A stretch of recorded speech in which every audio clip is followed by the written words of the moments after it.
All right, who's ready to test out the new?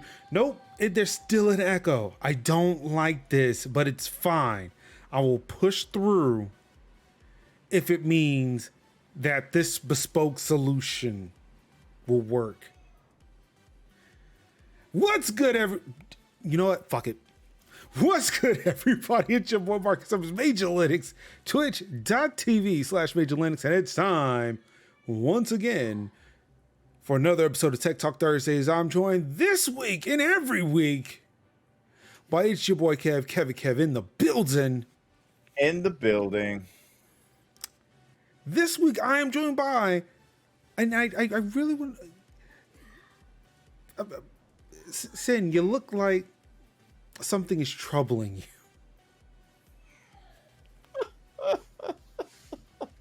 I mean, several things usually are at any point because, melanin in America. However, hey, good evening, people. How's it going? Melanin in America. Whoa. Melanated in America. Whoa. Oh my It's the God. way that you are correct, though. It's the way that you're correct. I hate it. Well, finally, I think I have found the solution. Yes, Ruin, another bespoke podcast. You already know. And I think I found the solution. I think now it is just an issue with me. I don't necessarily know how to solve this, but I'm going to continue to work on it.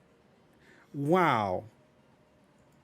Kev and Sin inform me on their weekends or on their past week. How's it been going? Kevin, I'll let you take this one first. Okay. So, yeah, another day a black man in the great state of Georgia is going through. First off, my sweetheart, the love of my life, came to my town to spend time with us. That is the wonderful, amazing Stacey Abrams. And y'all know I love Stacey Abrams. And y'all know I do. And she came down to this podunk town of mine, and I missed her because I'd forgot that she was coming, and I'm in the middle of deep cleaning a cabinet, and I was like, and my mom was like, Stacey Abrams is in there, and I'm literally sticking out my head in the cabinet, and I'm like, damn. Damn. I literally was a Florida moment. It was a Florida Evers moment. I was like, damn. And I just threw a plastic bowl down, and yeah, it was a mess. I was sick for the rest of the day. I was absolutely sick for the rest of the day because I'm like, not this woman come down, and not this woman come down, and I love her, and she was taking pictures with everybody, and I was like, I could have had a picture with Stacey. You could have had it all. I could have had it all. So yeah, that was my experience. Another thing, we first of all, Disney Dreamlight Village. I did not expect that I was going to love that game as much as I did, but I do, and it's fun, and it's going on the rotation. Next, my September is literally full to my absolute brim because there are so many good indie games coming out. 2 in 1 week. 2 in 1 week. That's Wildflowers and Potion Permit. I'm literally like, I can't even make time. I'm like, I can't even do Splat 3 because I would literally. And that Splat 3 is tomorrow. Yeah, Splat 3 is tomorrow. I would literally spend like $60 to play it for maybe a week, and then all 2 other good, awesome games would be like coming in. So I'm like, you know what? Let me just wait until like either I have more time and more money or both. I gotta wait for my TME meters to level out. And then it's like, it's a good chance you might not even get the Pokemon yet. I'm like, God's sake. And that's in November. So yeah,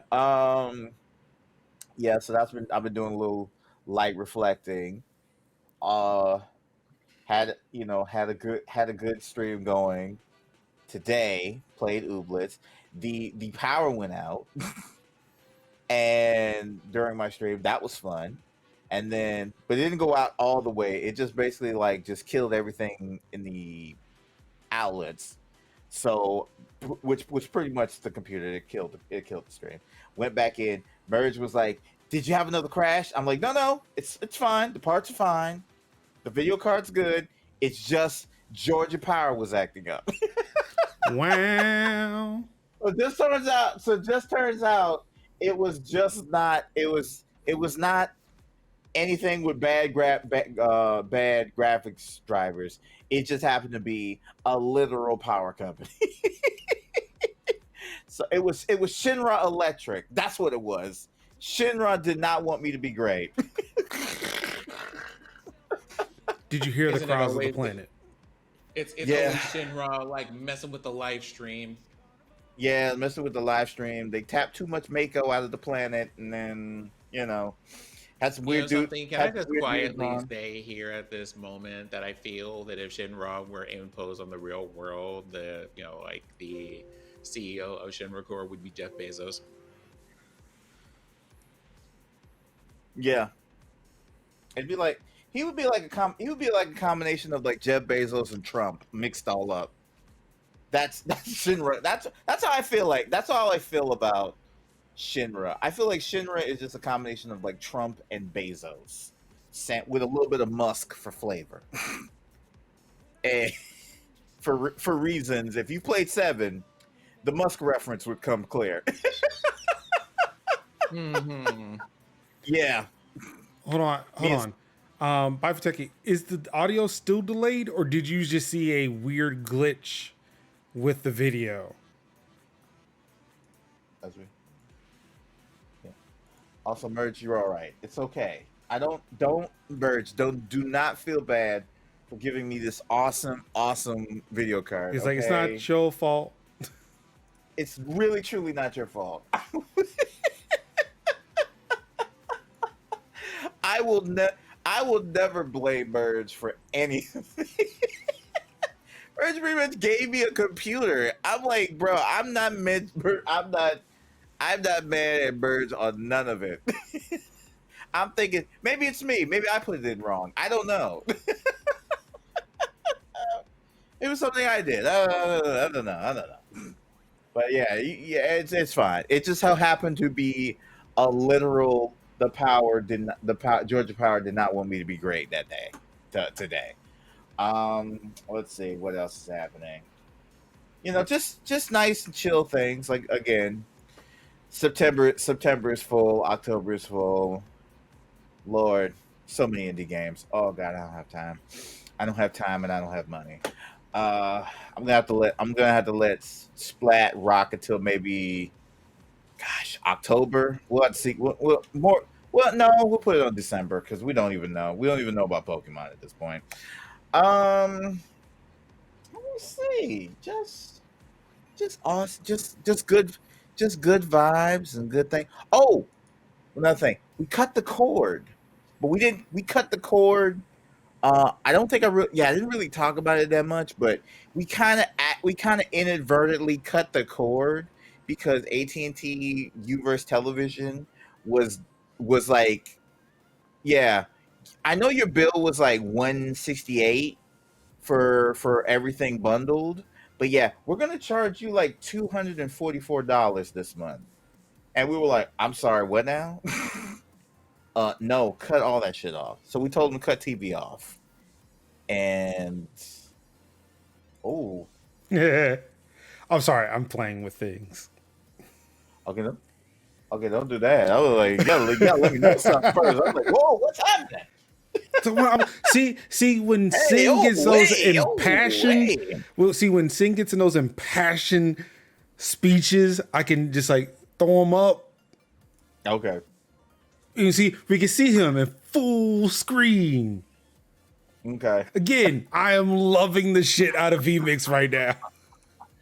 You want to know? I want everyone in chat to know that I asked Major, "Hey, what happened to this last week?" And Major said, "Nah, we've like decided to pass on this." And I'm like, "For what reason?"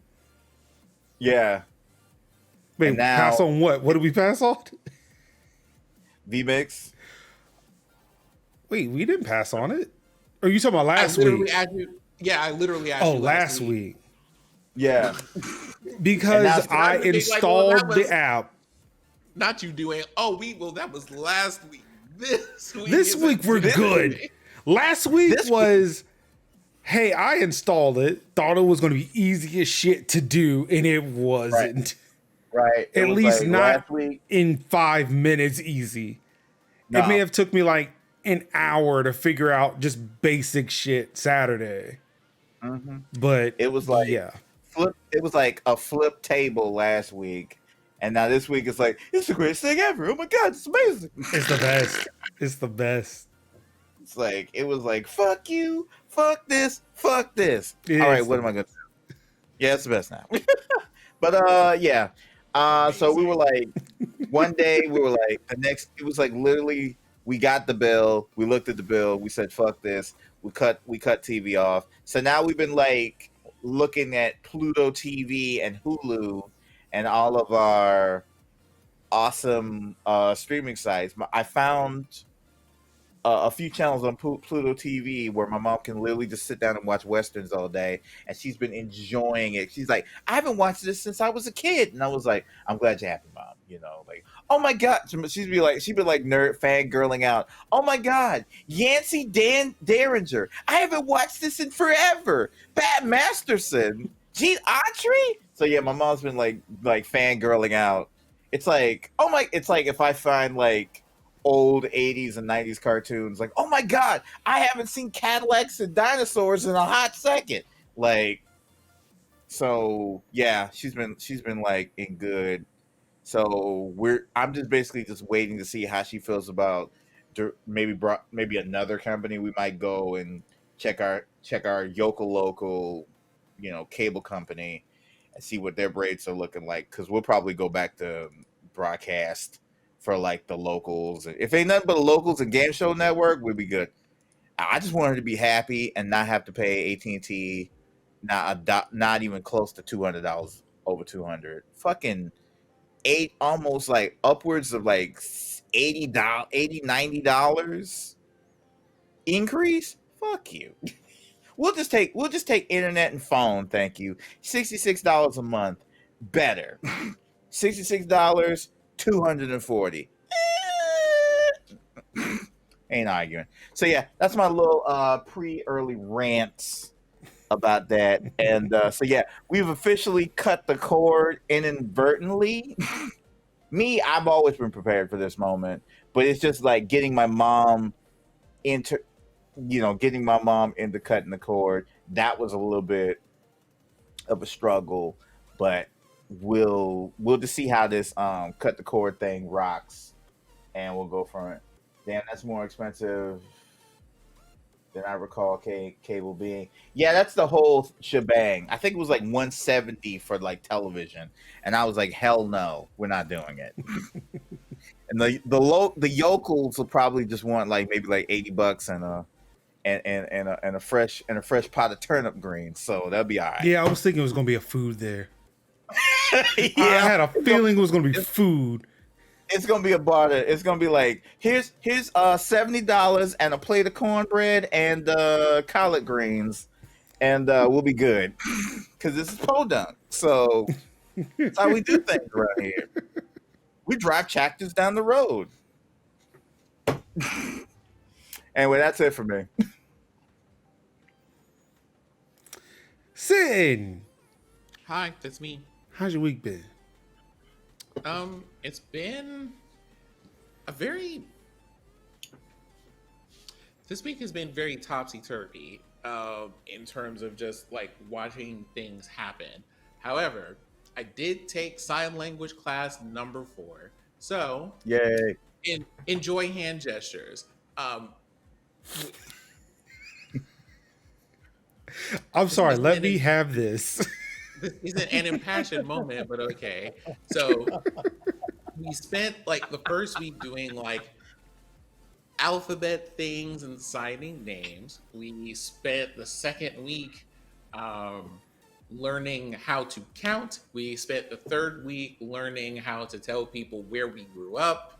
And this week, we spent time learning job occupations. So now I can tell people that I'm an operations analyst person. Um, and I can also ask people like what are their professions or like ask kind of questions about what kind of work they do. And that has been fun. Like the sign language class has been great and something that I look forward to. We're Why about an does hour and a half work long. I would highly recommend them. why does work look like you're saying where the money resides? Work is this. Oh, but what was This is the this? word for doing. Oh, This is for doing. So I'm grabbing these checks. so We're like doing you, it. what kind of work do you do? Yeah, this is like, Well, I Doing. mean, there's that too. And so like got to ask that and I got to learn like weird things like words for science and for acting and all of that. It was a lot of fun. It's a lot of fun. It's also a lot to remember. Like people had really interesting jobs. Like I'm a stunt performer. I'm a driver. A scientific diver. I'm a retired orchestra conductor. and these are jobs that people are doing that are in your class. Yeah, they're just like also I learned how to say things like software designer or software engineer or I um, that I work in healthcare. You know, like we learned all of that stuff. It was a lot of fun. I'm not going to remember that in like 2 weeks unless I talk to a lot of people who do that. Just gonna go in and say, how do you say sysadmin as a service? So like if you were to say like something like no one had like a sysadmin thing. So like I don't know how to say the word for system, but the words for manager, director, administrator, and so on are all the same thing, which is management person. That's how you say administrator. It's this sign. System manager person. So like I'm a um, I'm a software administrator or like a systems administrator. It would be kind of I should ask that question about systems admin though. But there you go. I also learned this is how you say operations and analysis. You alright, Kev? I just burped. It's cool. Okay. The other thing is we have finished yet another book this week. And I am one chapter from finishing book number 4 in 2 weeks. I have no idea who I am anymore, but I'm enjoying the journey of being like, yes, more reading is happening.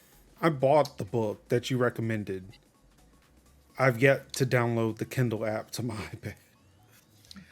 I hope you enjoy it when you read it. I also got the book of this week was I Am Not Your Negro with quotes from James Baldwin. Mhm. For those of you who know James Baldwin, I got into the book thinking I'm not sure how I feel about it because it was a collection of different like quotes in his thoughts about like as he was working on a film. So I was just kind of like I'm not sure what to expect this, but I got about like a fifth of the way in and I'm just like okay, no, this book is good. It got some stuff over here. So it's a good book. It has some substance.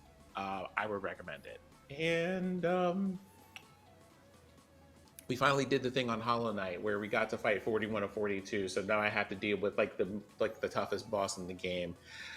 Uh, it's gonna add more gray hairs than I already have. Yep. I'm sorry, hold on. That's. Do y'all see any? I don't see any at all. It's literally right here, Major. There's like a Two. little handle right over there. Just two. Oh, Major, Not please. not not not not not major putting sit on blast like that. Come on now. Also Where is the hair? we're getting into better habits of getting up and moving around, and so like I went to the gym twice this week. I'm proud of myself. I'm also in pain ever so slightly, but it's good. Ruin, you do not understand. Like this is just amazing. I could do this. He's I like, even have a cube. You know something, Ruin. I'm not even upset uh, about that because most people I talk to have like this same kind of thing going on. And to be fair to them, like for most people, I'm functionally immortal and of indeterminate age. It's fine. I'm kind of a vampire. I get it. See, Sin knows what's going on. But it's time for y'all to know what's going on after Major tells you how his week has been and then gets us into these articles for this week. Yes. Well, I conquered VMix. Just Congratulations. basically. There are probably things I can do. Okay, yeah, hold on. There are probably things I can do with VMix that I don't know yet. One of which is how to turn off my echo in these headphones because it's annoying, and I have to take my headphones off now when I'm talking, basically, but to everybody else, and nobody's responding. I always got to check like this, make sure nobody's saying that. Let's see. Outside of that, I launched a new show this week in Game Pass, where I talk about everything Game Pass that may have come out during the past week, showing off some stuff on Game Pass, and just overall just having a good time. Getting some of these Game Pass quests in on the Xbox. And yesterday we had the Apple event. We're not going to talk about a lot of stuff about the Apple event on this show because I covered it last night on the stream, and both of those videos are up on the YouTube channel. So definitely go check them out. Give them some love. I really would appreciate it. And yes, it in that video I did announce that I am upgrading to the iPhone 14 Pro because that digital island be digital islanding, and I am excited. We did not slander Apple yesterday. We actually kind of came to a consensus that the Apple Watch Ultra was decently priced for what it was. But yeah, I will probably be putting in my pre-order for the iPhone 14 Pro this or tomorrow. Yep, no copyright strikes. The Apple Watch Ultra is a dive computer apparently, or it can be used as one in the future. Did anyone think about adding a diving computer to their watch? Apple did. Who knew? Just the most extreme of motherfuckers. No, not the Pro Max. I do not want a phablet. I still feel like 6.1 inches for a cell phone is too big for a cell phone.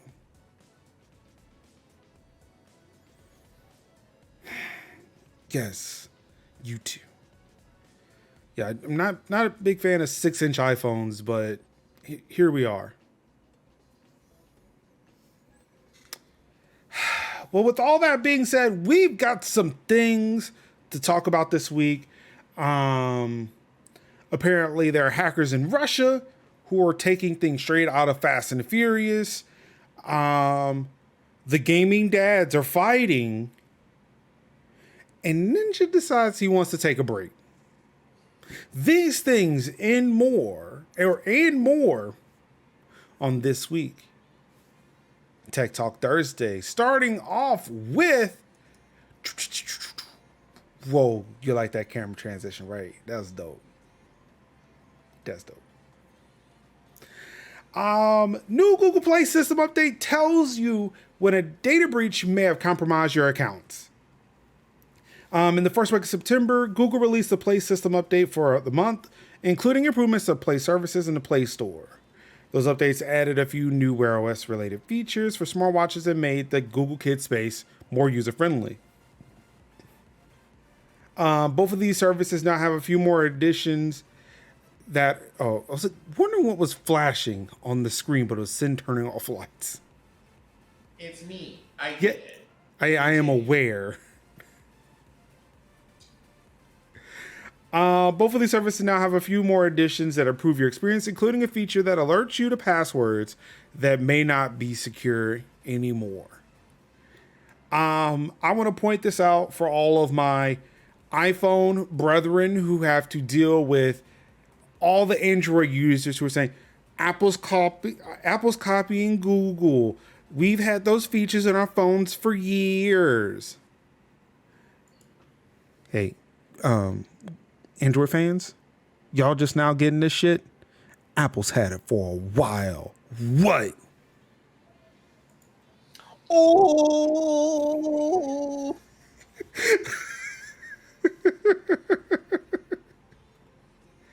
Yeah, that story was I included it because I thought it was funny. Like, y'all just getting that? Really? Android, where y'all been? Yeah, they shook, ruined. They shook. They ain't even know what to do. They wouldn't. They wouldn't. They're not going to admit it. I feel like that dude in that GIF is just like kind of backing up after he just like told his fire line or some shit. Y'all know the GIF.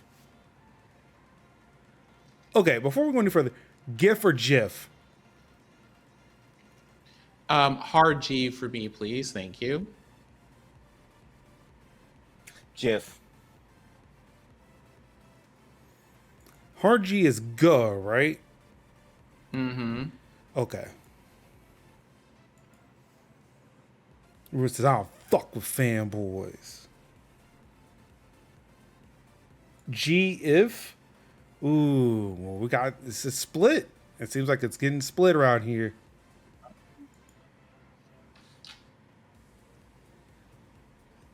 All right, next up. Speaking of data breaches, I got an email from Samsung that kind of freaked me out.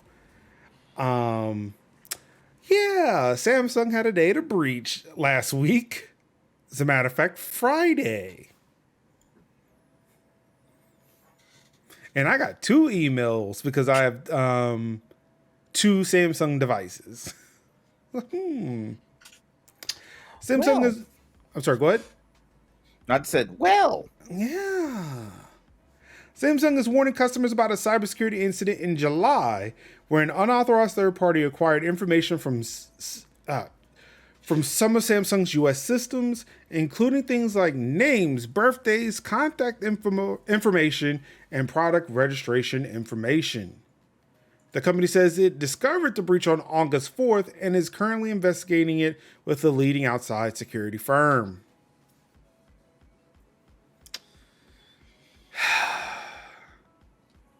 Hate to see it. Hate to see it. Hate to see it. Truly. So it doesn't seem like anything. Well, I guess birthdays and contact information could be considered sensitive data, but it's not like credit card information, social security information got out. But it's still enough info to where people could try to impersonate you.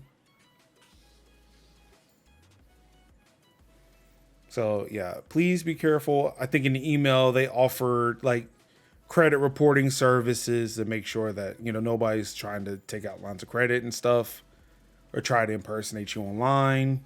So please watch your data. Make sure you're not getting trapped up in shit. Please and thank you. Yes.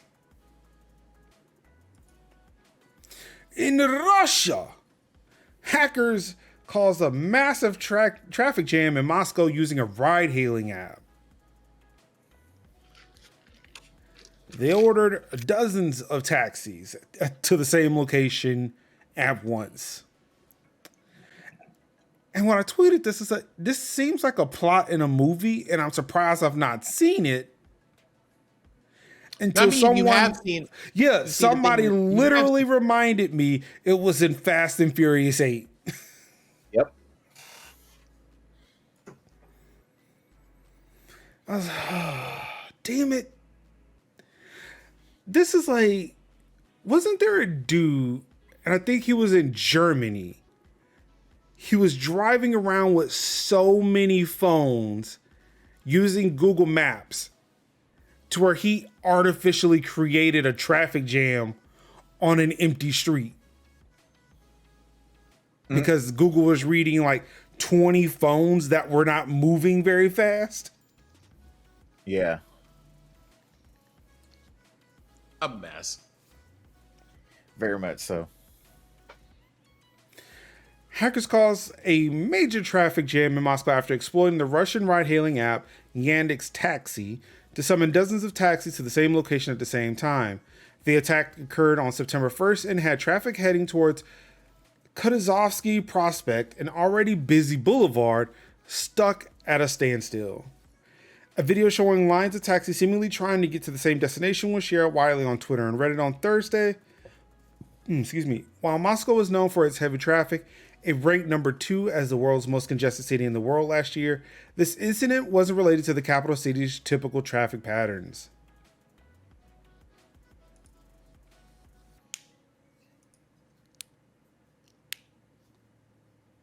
Let me find out they got like Kia K5 taxis and shit. Oh, Well, no, I don't think they're. I think there's some Yodas in there. Yeah, I'm looking at some Yodas.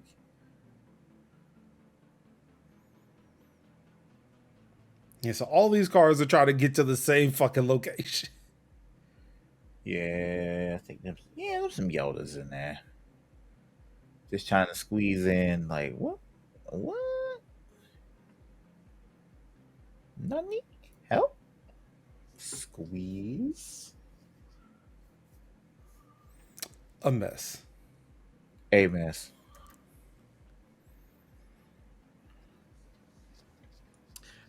But that's very much the like. Those remind me of those old school pranks of like calling, like sending like 50 pizzas to someone's house from like 3 different like pizza shops or something like that. That's Yeah. that kind of mess right there. Also, it's a thing of like, why wasn't this tried before? Why is this new in 2022?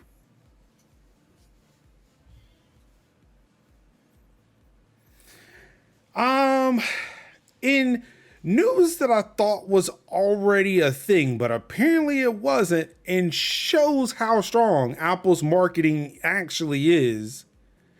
iPhones overtake Android phones in the US for the first time ever. Did y'all know that? Yes. Here's the thing. I had no illusions that iPhones were the most popular phone because they are not as affordable as Android phones are, and that's just kind of the bottom line there. Mm-hmm. I'm one of 3 people among my siblings that have an iPhone. Everyone else has an Android phone. But the way, and it may be just like common, just like, I don't know. I always thought that just in the US, the iPhone was leading Android already. It's just the world, it was the other way around. Yeah. Like, I did not know. It was just Android overtook iPhone everywhere, including the US. Yes. That's kind of what baffled me. Because it's when you think about in terms of like flagship models, possibly. But when you think about those offshoots, those A series, the whatevers, the Galaxy offshoots like Grand Prime and J7 Sky Pro with corn chips. Are you making up names, or are these real Samsung phones? No, like I had a phone that was called the Grand Prime, and then I had another phone called the J7 Sky Pro. Those were Samsung, those were Galaxy, and they ran. they made a lot of like phones with like wild names and stuff. The Yeah, thing it's about like Wild, after the A series, that right, was it. I never heard of anything below it. right. but yeah, like And even with the A series, they sell. Yeah. They move. And then it's but like yeah, you like got the the weird marketing was offshoots. strong. Yeah. Yeah. And I guess that's So what that is. I mean, given the I wish I could say it was the type of work that I do, but it's not. This has nothing to do with my 9 to 5. Um, but I guess I like the type of research, the type of stuff I'm interested in. It may be my privilege that's affecting most of it, to where like the A series Samsung was the lowest I would ever care to see, or the Pixel A series is the lowest level phone I would see. mhm. I am saying series and not Siri. all the all the way my G word be like answering questions I never asked it. Um. So yeah, well, you put it like that, and it seems like it's obvious, like duh, because there are a lot more budget-friendly Android devices out there than there are iPhones, of course. Um. Let's see. The article doesn't necessarily say outside of like the iPhone 13 series of phones kind of pushed it out. Like it's explosive growth for Apple, and maybe what's accounting for this. I'm wondering if there are any other circumstances that led to it, like the fact that we got rid of contracts and now you can just you're paying for the phone over 2 years. Um, the iPhone SC became a thing, which was like a budget iPhone. The fact that more people are holding on to iPhones, or if I were to buy a new iPhone and I gave my iPhone to somebody else, so that was one less Android somebody had to buy. Like, I will be interested to know what caused that trend to like what caused it to happen. Um, Especially because like budget Android devices are getting a little bit better. Um, I'm hoping with the Pixel 6a it should pick back up.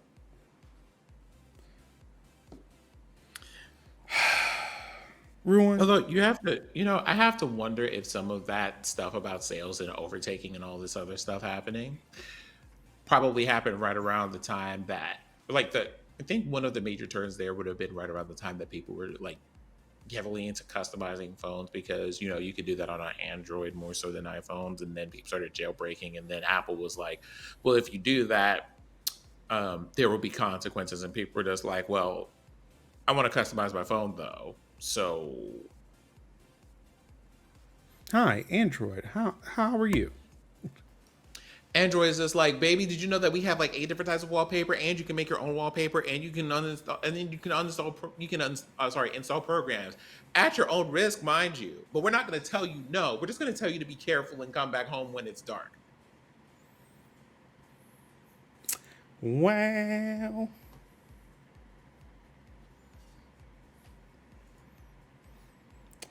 For Merge over there in the comments, fun fact, I went from a Nokia phone to an iPhone to a Microsoft phone to an Android that I was happy with until it broke. And then because of work and the fact that all of the things that my work had me do were on Apple devices, ended up circling back to iPhone. I went through like, oh, and in the process of that, I also had, can we just pour out a 40 real quick for the BlackBerry, and specifically for the BlackBerry Messenger, and having a full QWERTY keyboard on your phone? Well, The arms of the angel. but It also I'm was gonna a just say BlackBerry too that Pearl. there's 2 Android phones right here. Oh, look at old Tommy Two That's Phones just over there. Look at hey Tommy hey two phones? What are you saying? man's got two phones. yeah, like it's definitely like it's definitely something to be said about having an ecosystem of things. I at home don't have an ecosystem that's necessarily conducive to Apple, but there are like things like certain types of applications I use. And the reason why I'm using iPhones right now is because the applications I use aren't on Android actually. So that's the thing. Like the developers were just like, we're just making this for iPhone and we're not making this for like Android OS. So that's what we're dealing there. And I'm like, that sucks, but these are really convenient and I use them all the time. I'm Hey okay. look at him. He's Yeah. Tommy Tree Phones Yeah, over there you here. go. Okay. There's three of them.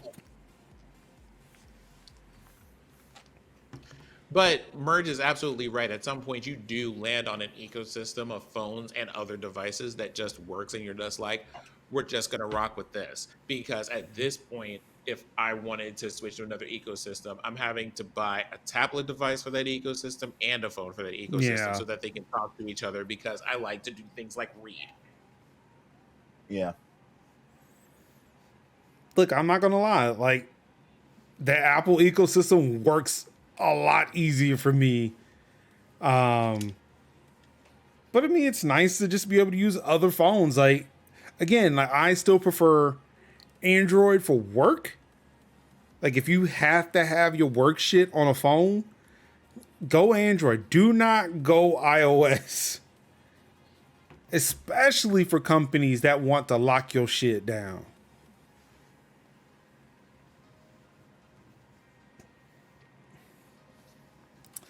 But going back to Ruin's recent or previous comment of green bubbles, That was at Ruin. it was Ruin. Ruin says it was the green bubbles. What do you mean it was the green bubbles? Why more Oh, okay. people were I was switching looking. to iPhones. Yeah. Okay, I was looking at the thing that Merge said, which is kind of like I used to switch back and forth, but reach a point where it doesn't make sense, especially if you're a green bubble. Oh, yeah, there he goes. He did. He said it too. Tim Cook on RCS for iPhone. I don't hear our users asking that. We put a lot of energy on that. I think that's because you're not listening, Tim Apple. So let's talk about Yep. RCS. RCS is the reason why people hate if you have a green bubble. Yep. Because you won't Yeah. get my videos or my pictures in high definition. Mm-hmm. The way me and old bestie were like trying to like she was like why does my text messages don't have the lock on them? And I'm like, what? Yeah, you don't get It's you gotta. So I literally had to refresh my whole thing so we could get the lock on it. So to get me like, like yes, it's I'm calm. that RCS thing is like the bane of my existence in my family group text because my mom likes to send pictures when she goes places or sees friends or whatever, but they always send in really small versions or really low res versions specifically because of this thing that Tim Apple's just like, oh, well, our users aren't asking for that. But see, that's a tame answer I'm to what trying to be he. tame so that you can be spicy. That's for Well, you. see that answer. No. I'm saying the answer that Tim had appear on this article was very tame compared to this one. Come on, Neil. Hiroshi. Well, we'll get to him in a second, but it's the what he was quoting is what I'm referring to. Quote, I don't hear our users asking that we put a lot of energy, in quote, into RCS, says Tim Cook in response to a question at Code, which is a convention, like a convention talk that him, Johnny Ive, and a few people went to after the September event Johnny Apple, yesterday. because I'm calling everybody who works there Apple, like last Well, name he Apple doesn't now. work there, but remember that partnership is done. Except that he was there apparently. We Yeah, talk it's still about the history of Apple. I don't know. it's still Johnny Apple. All right. Quote, I would love to convert you to an iPhone. To where the questioner asks, I can't send my mom certain videos. Tim Apple responds, buy your mom an iPhone.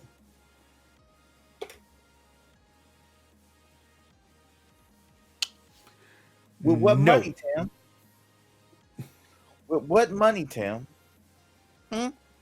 With what money? Might I Timothy recommend to Apple. you the iPhone SE? It is our budget model. Well, maybe my mama don't have iPhone SE money. She got Grand Prime money. Fix it.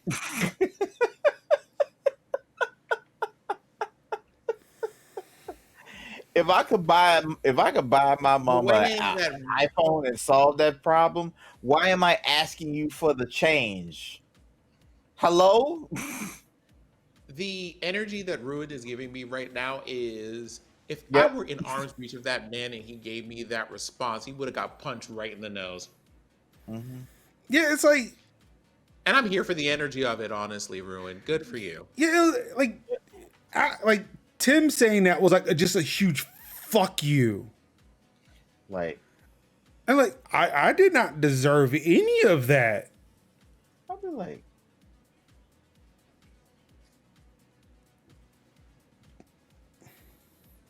I'm like, yeah.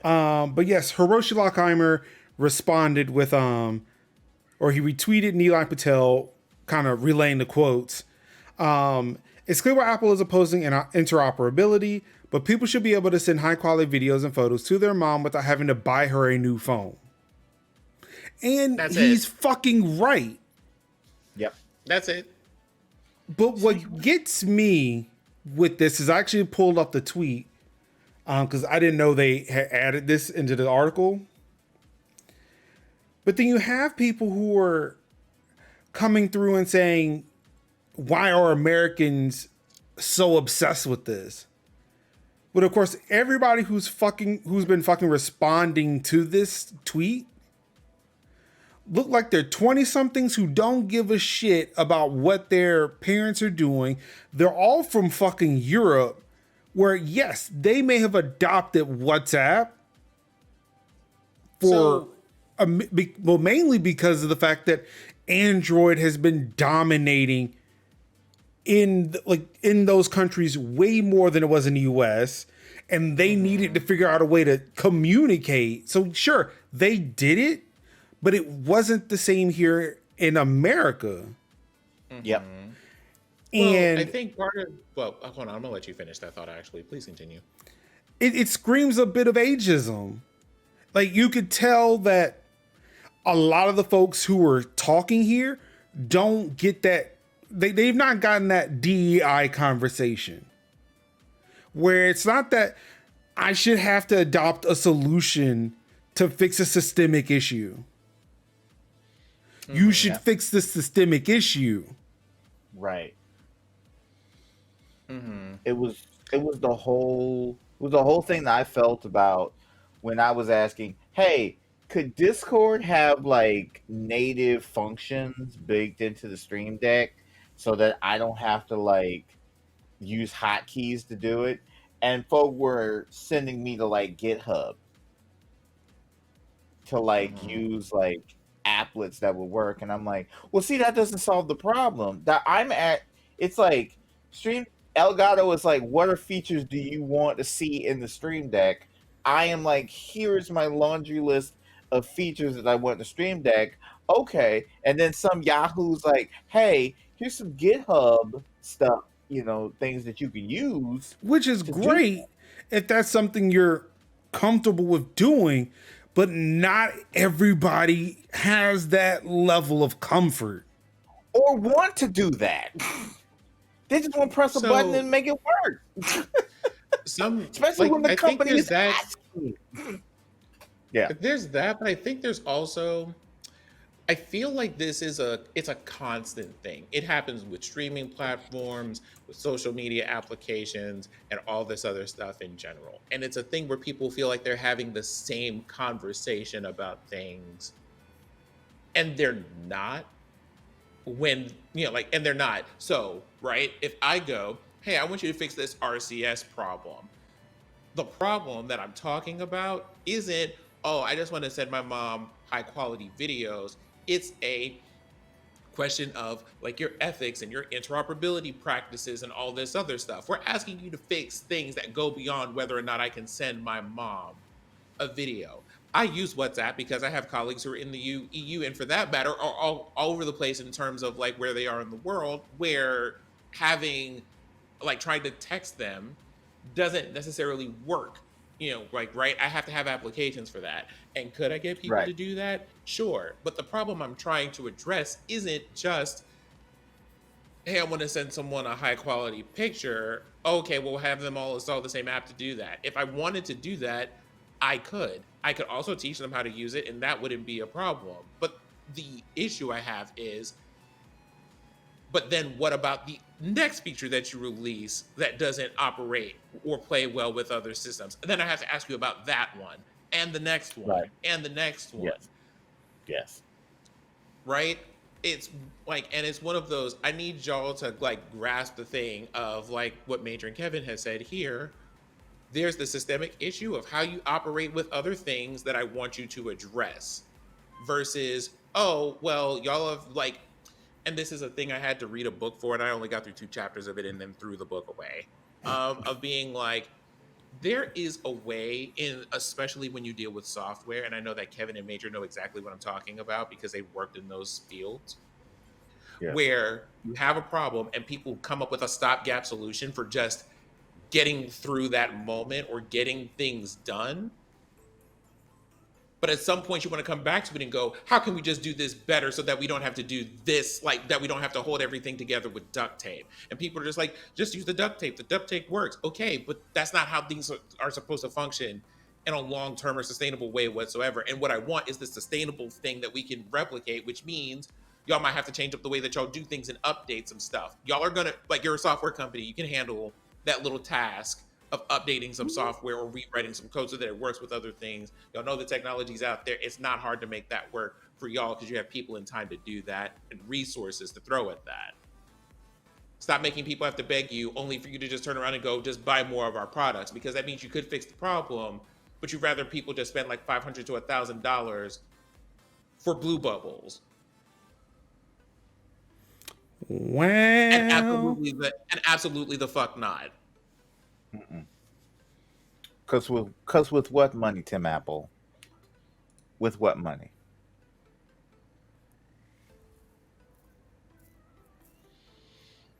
And see, the thing is, what this thing that Ruin's talking about, though, is basically how marketing got the stronghold that it has back in like the 1940s and the 1950s, and why people do things like buy certain cars, buy certain clothes, buy diamond rings for weddings specifically, and everything in between. Mm-hmm. Lord, like I had a grandmother who refused to drink coffee that wasn't Folgers. Yeah. Like Folgers was just the best coffee, period, and you couldn't tell her otherwise. Could not. And I'm like, Grandma's Folgers. You know what? I'm not, like, as a matter of fact, I'm not having that conversation with you. You are of an esteemed and advanced age. If you just want Folgers, we can just sit here and have Folgers and some coffee creamer and call it a day. Mm-hmm. Mine was Maxwell House, so it's one of those things. It's like you get caught into a whole brand, and Lord Jesus, Georgia and Coca-Cola. Oh my God! Jesus. Listen, are you in? Like, you have never been more correct. It's yo, like, ready, set, Christ. Jada coming in with that raid. I'm gonna do that because I know that's not gonna do raid. We love I think the bot's broken again. I swore I fixed it, but maybe that's something I have to do. Welcome to Tech Talk Thursday. Welcome to Tech Talk Thursday, where bespoke solutions abound. Yes, we're gonna make it work. Yep. And more Apple news. Unionization news. We love to see it. Oklahoma City is joining the ranks. They are voting for unionization. They're moving forward with their unionization efforts and are prepared for union busting tactics. Mm-hmm. We've seen you. We know that it's out there, and we ready. Mm-hmm. We ready. Come on, come on. We ready, Come on, Swagster. come on. We ready for y'all. Yeah, yeah. We ready. Yeah, yeah. We ready. Ah, ah. It's the way that y'all are both ridiculous. Yep. Yep. I'm not even upset about it. I'm not. Yep. So around 70% of the staff have applied to join the Communication Workers of America union, and they say they are prepared for any union busting tactics Apple may deploy. Hold the line. Mm-hmm. Hold fast.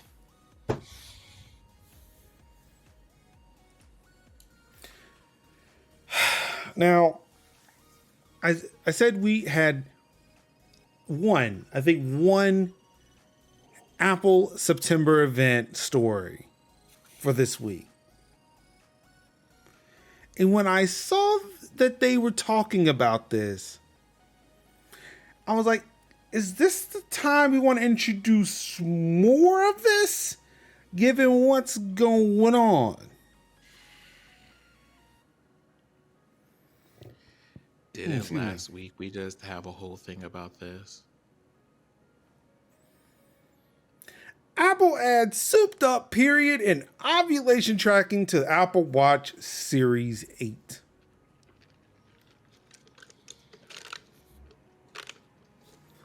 But why? Have we not learned?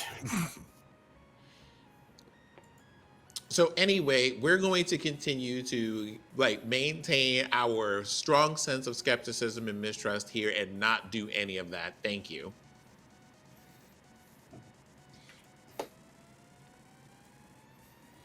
Forever.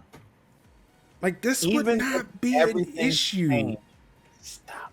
This would not be an issue if there wasn't if there wasn't old ass white men who wanted this data to lock motherfuckers up. Here's the whole thing. Even if all the trigger laws and the abortion laws vanished off the books tomorrow, the intent is still there. You don't want that information out there in the ethereum like that. You don't want people to be out here having the information. That way they could even get access to it in that way. And it's so wild. Like now, never. If all this disappears tomorrow, still no. Cause that has implications on top of that too. Being sold to. Using you as a commodity, tailored and targeted ads to you due to that thing. Something happens. Oh, here's something to help you for that. I don't want that. See, there is that. So Dunn says encrypted and not stored in a way that can be seized. You're right until there is enough probable cause by the wrong law enforcement officials. That could gain access to your phone and pull that data. All they need is a warrant. All they need is a judge that would sign that warrant. And by the bank, and all Apple needs is a warrant to be like. But not they don't have. Apple does not have the ability to extract data from a phone, or they do, but they won't. They've set precedent to not do that. Oh yeah. So it's not an issue with Apple doing it. It's the issue with the fact that law enforcement has tools to do it. Mm-hmm. And we have to rely on Apple, on them securing the device enough to keep it from being broken into. Like this does not. I don't think health data is synced to the cloud. I don't think so. I don't know for certain, and it might be something I'll figure out in like the next week and a half when I transfer my data between phones. But I don't think that health data is transferred between phones over the cloud. It may be transferred from phone to phone, like over wireless, but I don't think it comes over the cloud. And even if that's the case, that data is encrypted. Like that, I'm not arguing. I'm not I'm not saying like Apple will provide that data. I'm just hoping that their secure enclave is as secure as they say it is, and that they don't have any exploits that are out there that hackers or I'm gonna say like hackers or even state-sponsored hackers who are selling this technology to police officers to be able to crack into phones to get. Like this shit does not live on a server. So that's one positive that Apple has over all the other period tracking apps. But it still means, hey, is your phone as secure as it should be for them to have this data stored when they come knocking?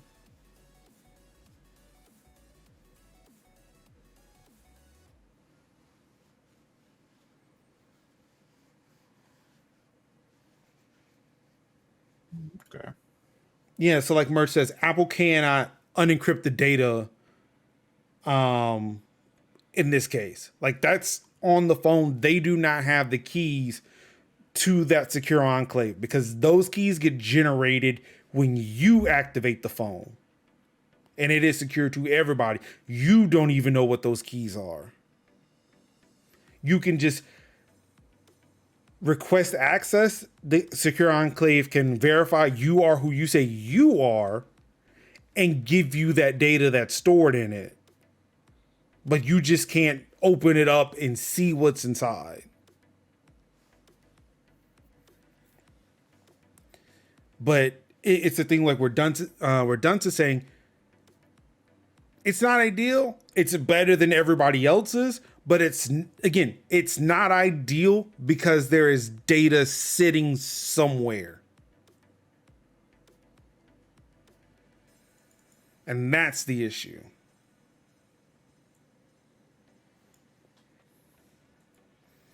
I just thought that this was not the time to introduce that, but I guess they had to do Very much something with a not. temperature sensor.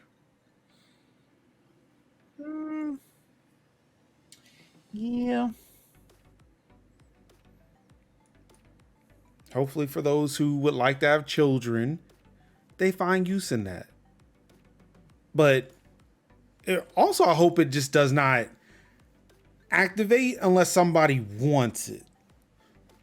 Like, I'd hate for a woman who bought the Series 8, the Watch Series 8, and be like, why is my watch telling me it's a good time? Like, I ovulated. I don't care. I don't want any of this. So hopefully it's a opt-in and not an opt-out. Meanwhile, in Colorado, a utility company locked thousands of customers out of their smart thermostats. Oop.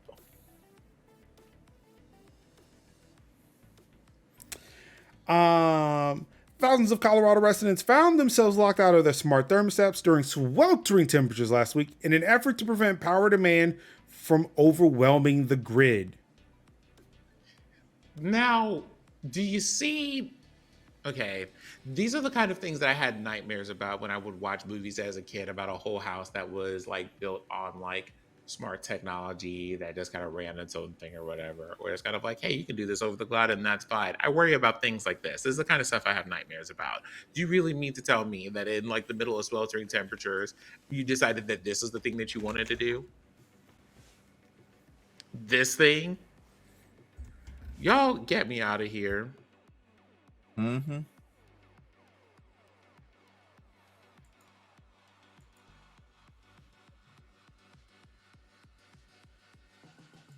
I'd be like, no, thank you. No, thank you.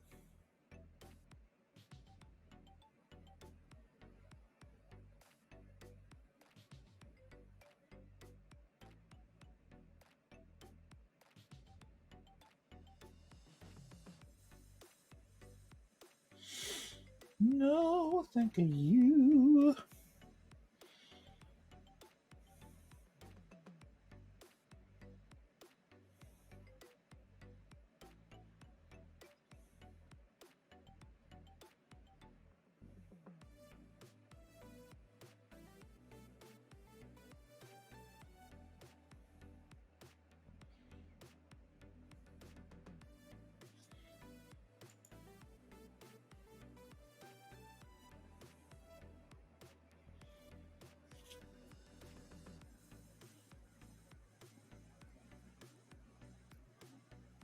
Did y'all have to wait on me? Yeah, I did. Oh, But also, I'm just reading. I'm just waiting. I'm just watching the comments roll in because Deacon Takal has showed up. uh-oh. Deacon to call and my sister Jerry. Hey Jerry. But this is this is the kind of stuff. When I was in college, I used to read books about things like Amish communities and how they approach things like technology and innovation and how they tried to find balance between technological advancement and being like these things are nice and easy and convenient and trying to keep that with the sense of there are things that technology is not meant to be used for, and also there's something to be said about who it gives control to when you like decide to just like do so much with everything, because this is nonsense. A whole power company shouldn't be able to tell people just suffer when they are literally paying money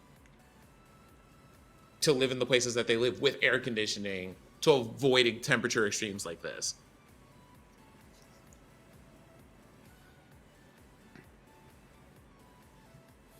I mean, while convenience will be our downfall, listen, Wally's right there.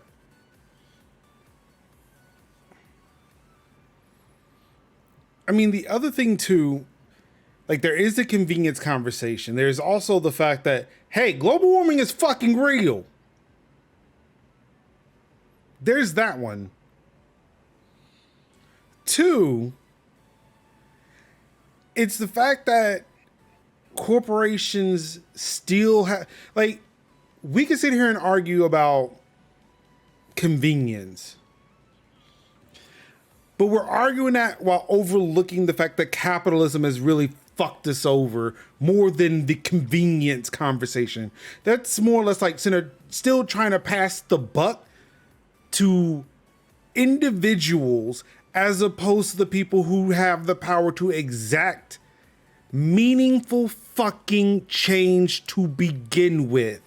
We would not be dealing with people getting locked out of thermostats if the fucking world was not on fucking fire. Two, we would not be dealing with that if the fucking people who own these fucking power grids would fucking fix them. People would not be dying in Texas in fucking February if people fucking weatherize their shit.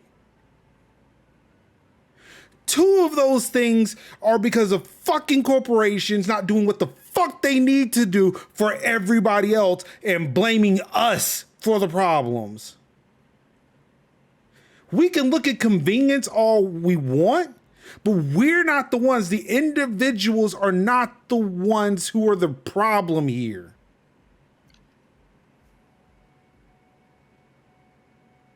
This happened because the fucking world is on fire and the rich and powerful are burning their money to continue to see it fucking burn.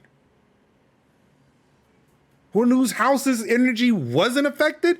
Probably the motherfuckers who own the fucking power grid.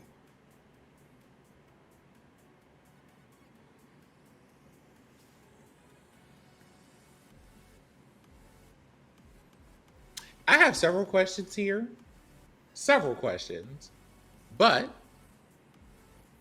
I'm going to give you a thumbs up.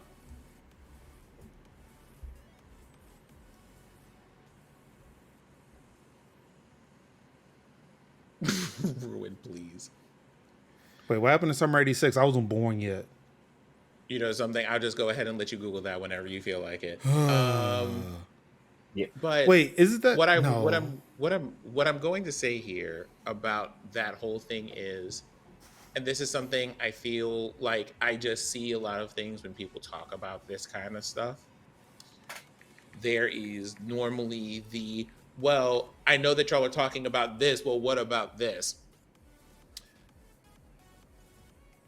I feel like Major has seen me write at least two 13-point rants on like the nature of like individual responsibility for things versus like, hey, no matter how much an individual decides to recycle, people need to like be better about this at the corporate levels for stuff, especially if you're a CEO or hiring, employing people to do all this stuff.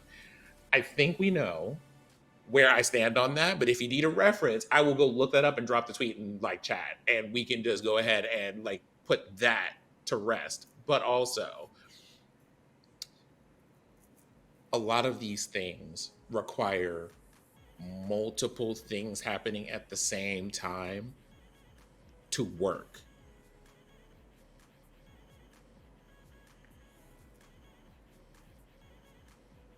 And it's not a one versus the other thing, but most of the time it's like multiple things that kind of feed each other. And if any of these loops break at any point, it breaks a whole bunch of other stuff.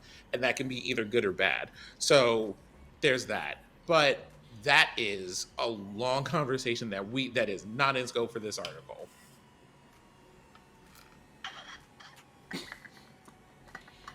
All I know is this shit is fucking anti-consumer. We can agree with that. Mm-hmm. I agree. Now, I think it's like, honestly speaking, that should be considered a human rights violation, and everybody who works there should be arrested. There's a asterisk at the end of every time I say that these people should be arrested or these people should go to jail, but I'm not going to do that today. Yes, I know. Yeah. I wasn't going to say anything this time. Not this time, but I'm just going to beat you to the punch because I know if I don't do it. Mm-hmm.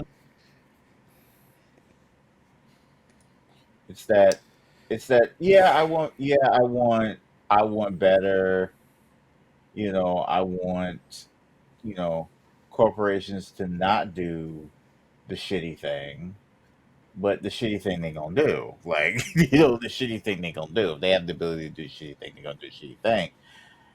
The only thing that I can do and that I can do and truly say is that we just have to, like, and I know it's a long drawn out process, but we just have to find people that speak for our vested interests. Will we find them? We'll not know.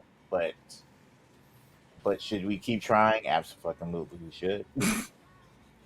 I mean, until we burn it all to the ground. till it till this thing, till this orb in which we live burns and we all like live in like space colonies like Gundam. We Side won't be though. side we won't be there. Like My boo boo might. us specifically. Specifically, no. My gorgeous gal, I hope so. But who knows?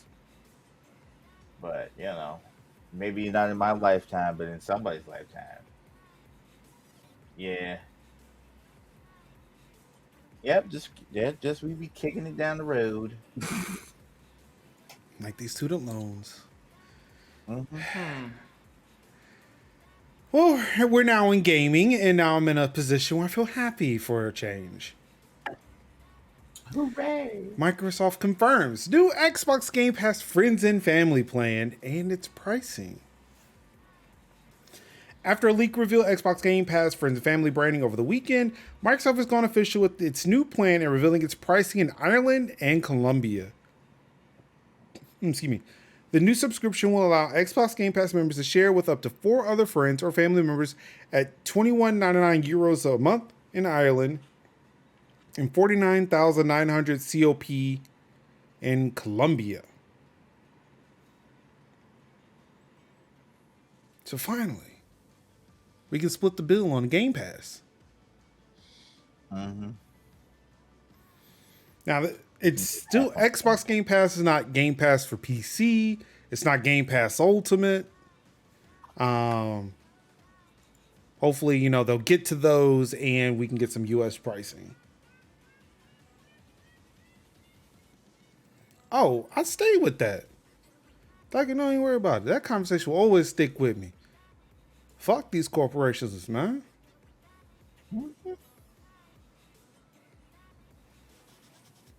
All of them. Apple, Samsung, Google, Microsoft, Canonical. Red Yeah, Hat. think yourself. Actually, all of them. All of them. Hey, remember that white Elite controller?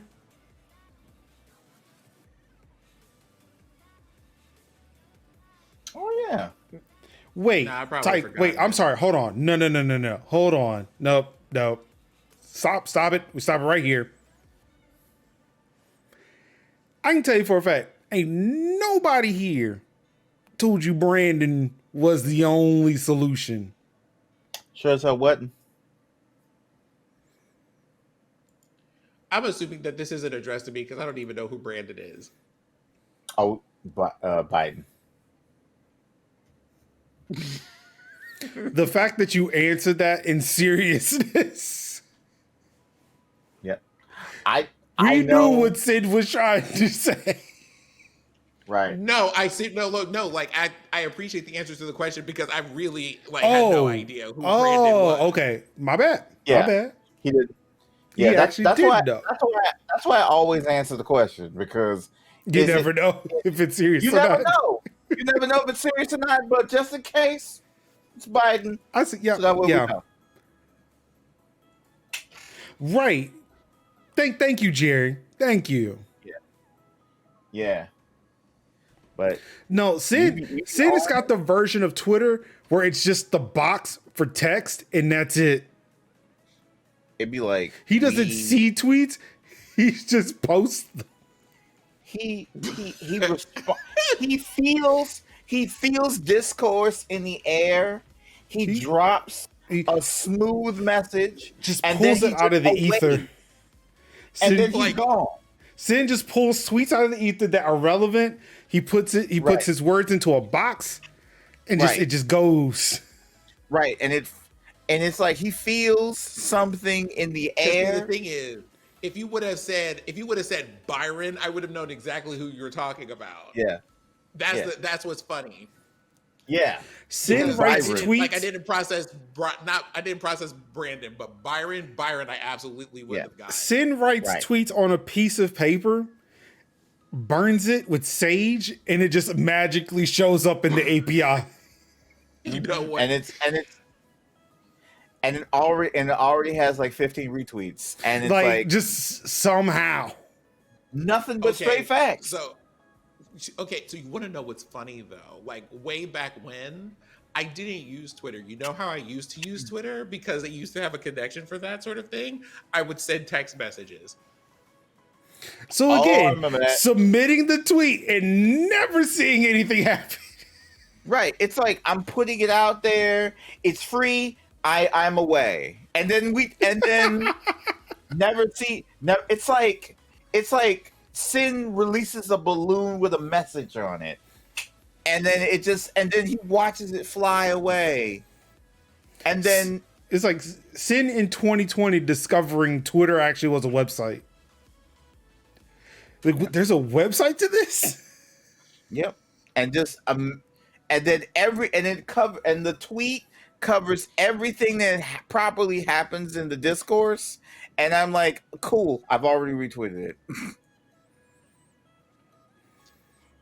Sin is our Twitter mystic. That's what this is. Right. Like, not on it because it's not on it because he's on it, but because I have a message to give. I don't know who needs to see this. but I need you to see this. There you go. What is happening? What do you No, mean? no, like, okay, so possibly hot from the presses. Oh Um, boy. do we have an article on Patreon this week? No. Is that breaking news? Apparently, there is breaking news. Oh, jeez. Patreon decided to work with a third-party partner for their security and laid off the entire internal security team. Oh, Jesus. Oh, so they pulled an Intel. Like, what? For what reason? What was the reason? Oh. Yeah, that must have happened recently. I have nothing for that. I don't see anything for that. Bro, y'all want so badly to just not run people their fucking coins. It is so disgusting. Mm-hmm. So disgusting. Like, I could pay you, or I could just lay everybody off.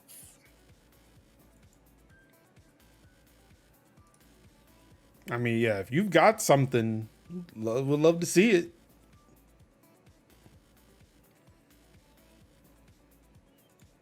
A mess. But yeah.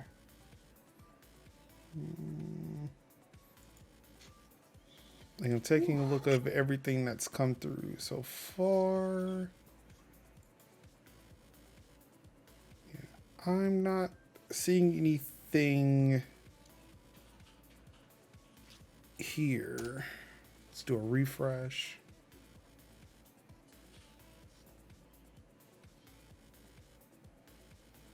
A LinkedIn post. Oof.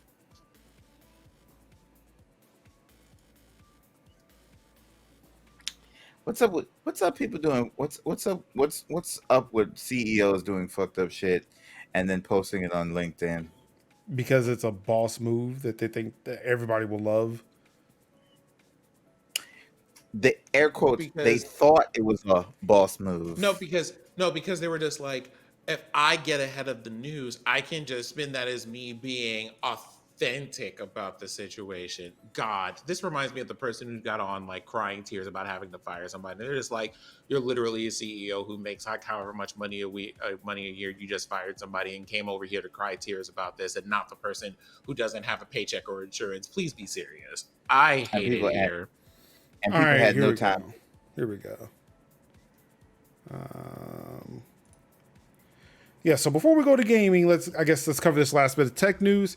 Patreon just let its entire security team go. Emily Metcalf, Patreon senior security engineer, or former Patreon senior security engineer. So for better or worse, I and the rest of the Patreon security team are no longer with the company. As a result, I'm looking for a new security or privacy engineering role and would appreciate any connections, advice, or job opportunities from folks in my network. Ellen Satterwhite, Patreon's interim head of communications and U.S. policy lead, reached out to WPN to provide some clarity on the company's decision and reassures users that it will remain a safe and secure platform. Quote, as a global platform, we will always prioritize the security of our creators and customers' data. As part of a strategic shift of a portion of our security program, we have parted ways with 5 employees. We also partner with a number of external organizations to continuously develop our security capabilities and conduct regular security assessments to ensure we meet or exceed the highest industry standards. The changes made this week will have no impact on our ability to continue providing a secure and safe platform for our creators and patrons. So, translation, we were paying 5 people way too much money and we need to let them go to save a few bucks. Do not worry. These cheaper alternatives we invested in will definitely get the job done. Because documentation. famous last words.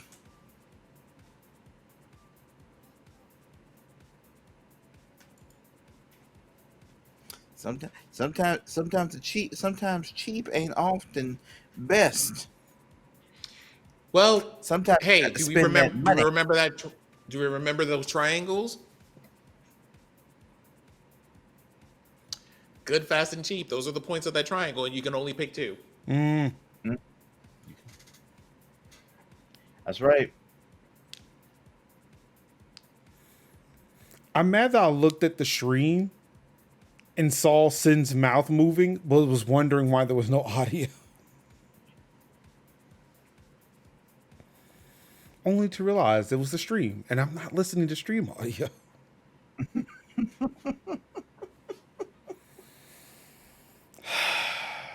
Cannot wait for my Adderall prescription to be refilled.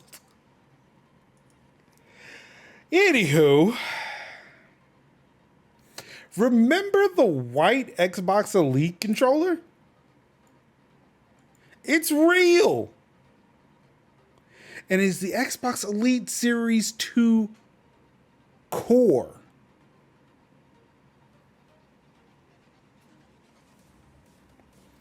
Essentially, it is a $130 Elite controller without all the fancy bits, the case, the charging brick, all the paddles, all of that. It's just the controller itself.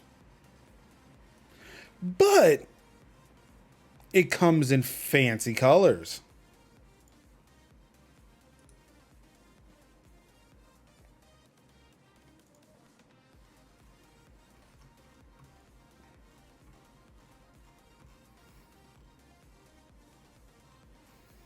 Boy, I figured this would have showed it off, but it didn't.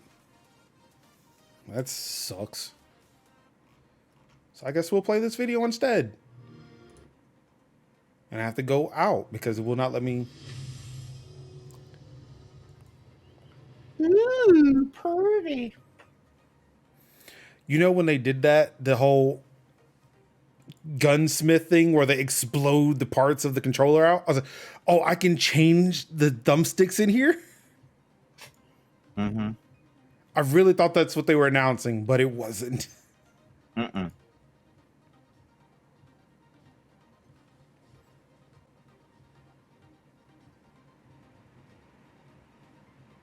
I was finna say, like, who started playing Fortnite all in the middle of this? It did look good, though. Yeah, it looks smooth. Looks smooth.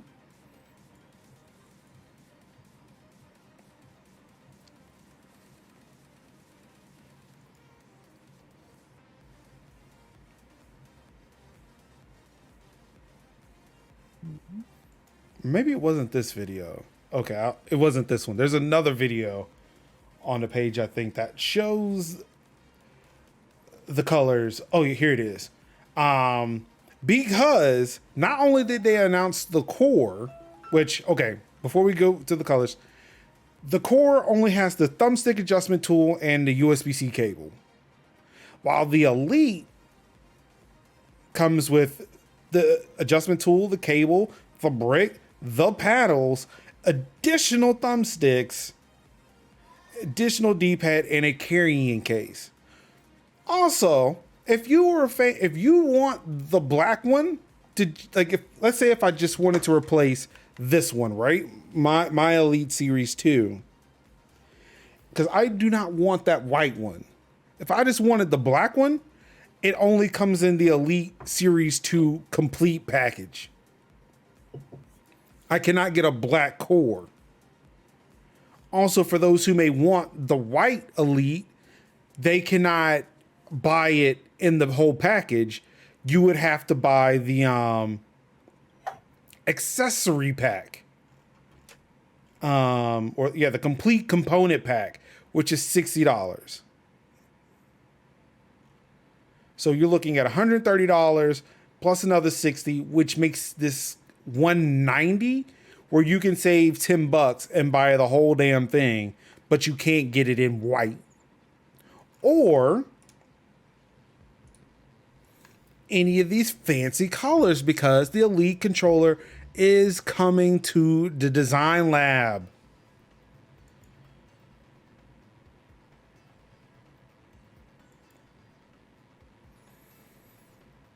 And I'm kind of excited about that.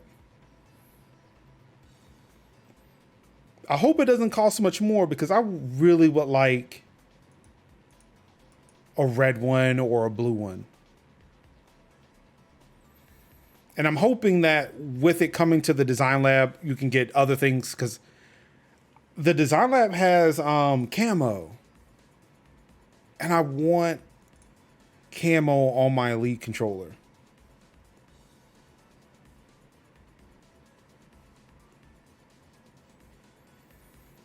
Oh man, I really wanted that Xbox One controller for Forza. So look at that. I want an Xbox Elite controller with that camo print on it.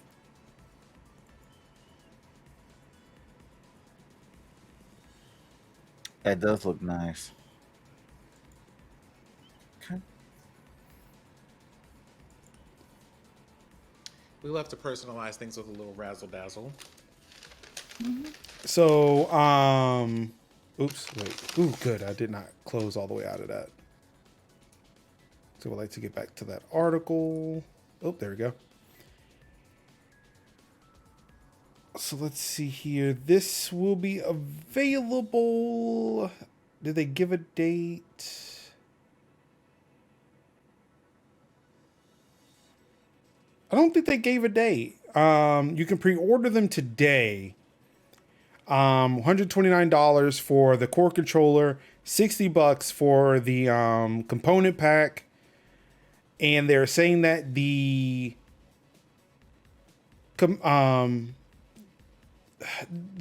design lab controllers will be in there, I think, on coming this holiday.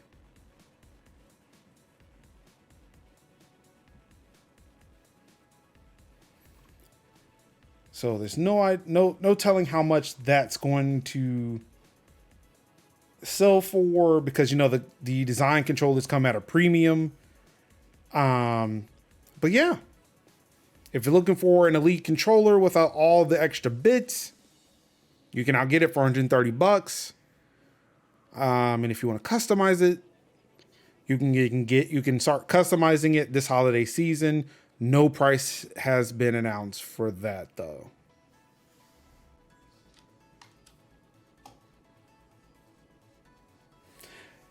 Yeah, Merge, I did see all those controllers and the controller and the headset and the shell casing for the PS5 with the gray. And now it's time for me to buy a PS5. Now it's time for me. Seto Kaiba joins the Japanese self-defense army.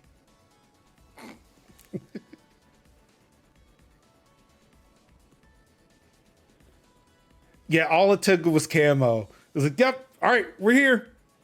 Like black, I was like, I'm getting on board. But as soon as they announced camo, yep, we're here.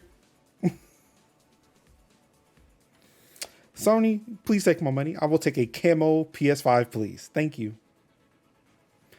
And unfortunately, they will not sell it to me like that. That's the bummer. They need to sell these PS5s with those color wave options. I do not want to, because that's a waste of plastic for me to buy a white PS5 and then buy the color wave. And then I'm sitting with like 2 white plastic shells that I probably can't even recycle. And if I could, would it be recycled? No.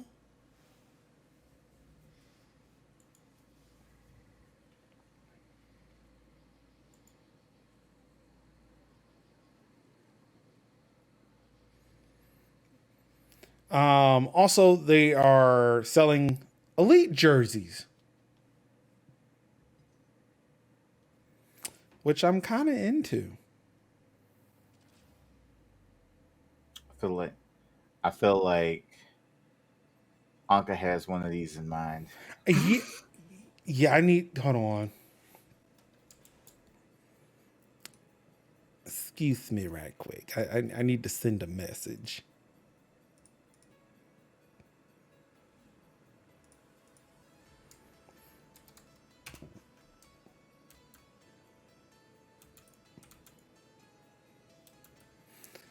The fact that they can, the fact that sending, well, actually, y'all can't because I switched off of that. But I can almost take them for a journey in here. But the one thing that makes me really excited is like they actually have a 5X. But it's like, do I really want to spend $100 on this right now? I'll wait. Hopefully they'll still sell them. I really do want it though. I can wear it on my Xbox show. Featuring Major Linux. Just saw that the PS5s are back in stock in the official store. Never thought I would see the day. I'm waiting. I'm waiting. If that's what DoorDash is going to be for me, is just to buy a PlayStation just to have it.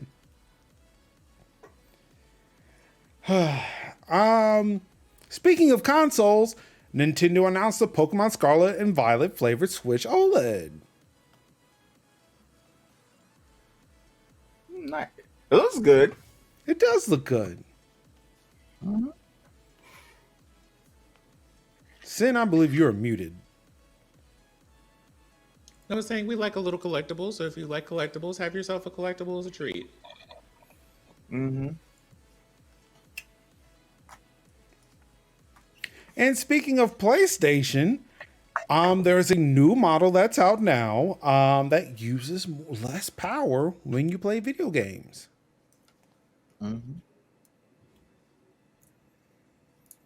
That's good to hear. Yeah.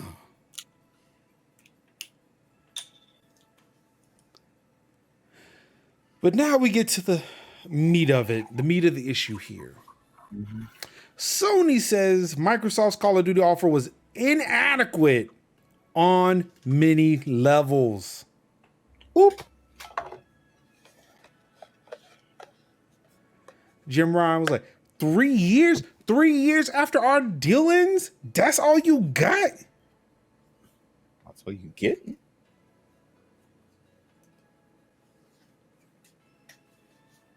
Mm-hmm.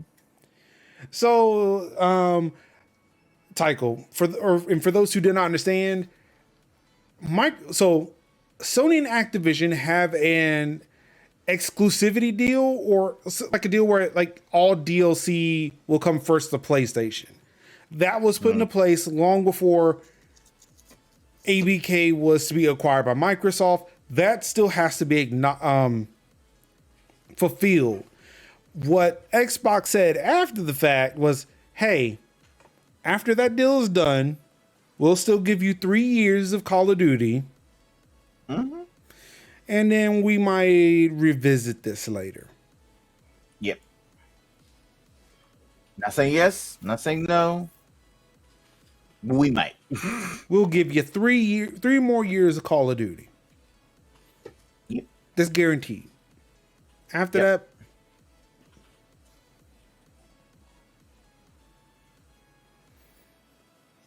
so yeah, Jim Ryan's like, fuck that. Give me what you owe. Mm-hmm. Run me all type of messy. But run me my dude. Out here messy in the reunion special. They probably didn't care about like Fallout and Elder Scrolls because like it was just running garbage as shit on PlayStation. It was like, but Call of Duty ran great though. Mm-hmm. You'd be like, that's the game we want. And all the other franchises like, you don't see us. Ruin says Jim and Phil need to just handle this like men. 1v1 on Rust. Winner gets COD. Yeah, I'd be like, y'all just need to go ahead and throw the gloves on and throw hands for our enjoyment. But are they throwing hands in real life or in video games? No, in real life. Just because I mean, feel like Phil would win both though. Phil has said Phil looks swole. Phil has said Sony's blocking games from Game Pass. Sony is like, they gave us the 3 funky ass years, and then he says maybe, may not. Them, a lot of this sound like fighting words right now. They literally look like they just need to throw the gloves on, put the gloves on, and weigh it out in the ring. You know, y'all just need to go Rocky 3 right now, because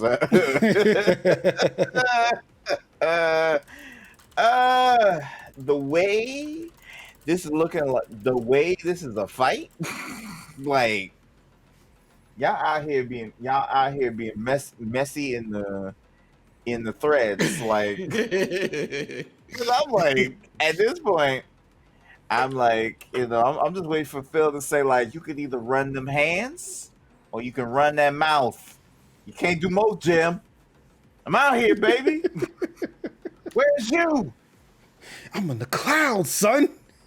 Listen, I gotta tell you, this reminds me of a movie that I watched called, it's a Western, obviously, because my mom liked Westerns. And it's called The Big Country. And there's like 2 warring families. I think it's like Major Turo from this part, and then this other guy named. So the guy rolls up in this man's house at a dinner party with a shotgun in his hands, and stands out in the middle of it and gives the most impassioned speech. So the man who plays that role is named Burl Ives. Burl Ives is the same dude who voiced like the snowman from Rudolph the Red-Nosed Ranger, when he's doing like silver and gold, silver and gold. And I mean, this man is literally threatening this man in his house, talking about, you give me warning, Henry Turrell. You come into Blanco Canyon one more time, and this well is going to run red with blood. I don't hold mine so precious. So if you want to start now, and throws the shotgun down at his feet and say like if you want to pop off, let's pop off now.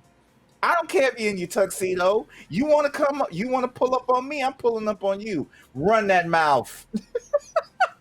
I'm going to send you the scene. We don't have to watch it because the maca, but I want y'all to just see that so y'all can see it. I'm going to post it in the group chat and whatnot. But yeah, that was one of them, like, bro, you need to pull up, bro. I'm tired. I see you out here doing what you're doing. I see what you're doing. I see what's going on. But you wildin'. Rufus. That was the man's name in the movie. Rufus Hannessy. I think it was like the Hannessy's and the Turtles. Yeah. And my man pulled up on him at his party and had the best speech. He had the best speech. All right, to go back to what Taika was saying, yes, Xbox does have ZeniMax. Sony does have Bluepoint and a few other things. And at the end, he's like, yeah, this console war is going to be dusted. We need more PC games. Honestly, when is a PC gamer not eating nowadays? I'm sitting here with my PC. I'm eating. Like, with Microsoft getting all of these studios putting on Game Pass, with Sony getting all these studios and Nixus and putting all these games out on PC, I don't mind waiting. I'm out here fucking eating as a PC gamer. Yeah. Like, they can fucking fight back and forth. All I know is that I get Call of Duty as a PC gamer. Right. I get Spider-Man as a PC gamer. I get God of War. I got Death Stranding. I got Horizon. Just Last Cause. Uncharted. Yep. Last of Us coming pretty soon. Look, that exclusive shit is only console exclusive.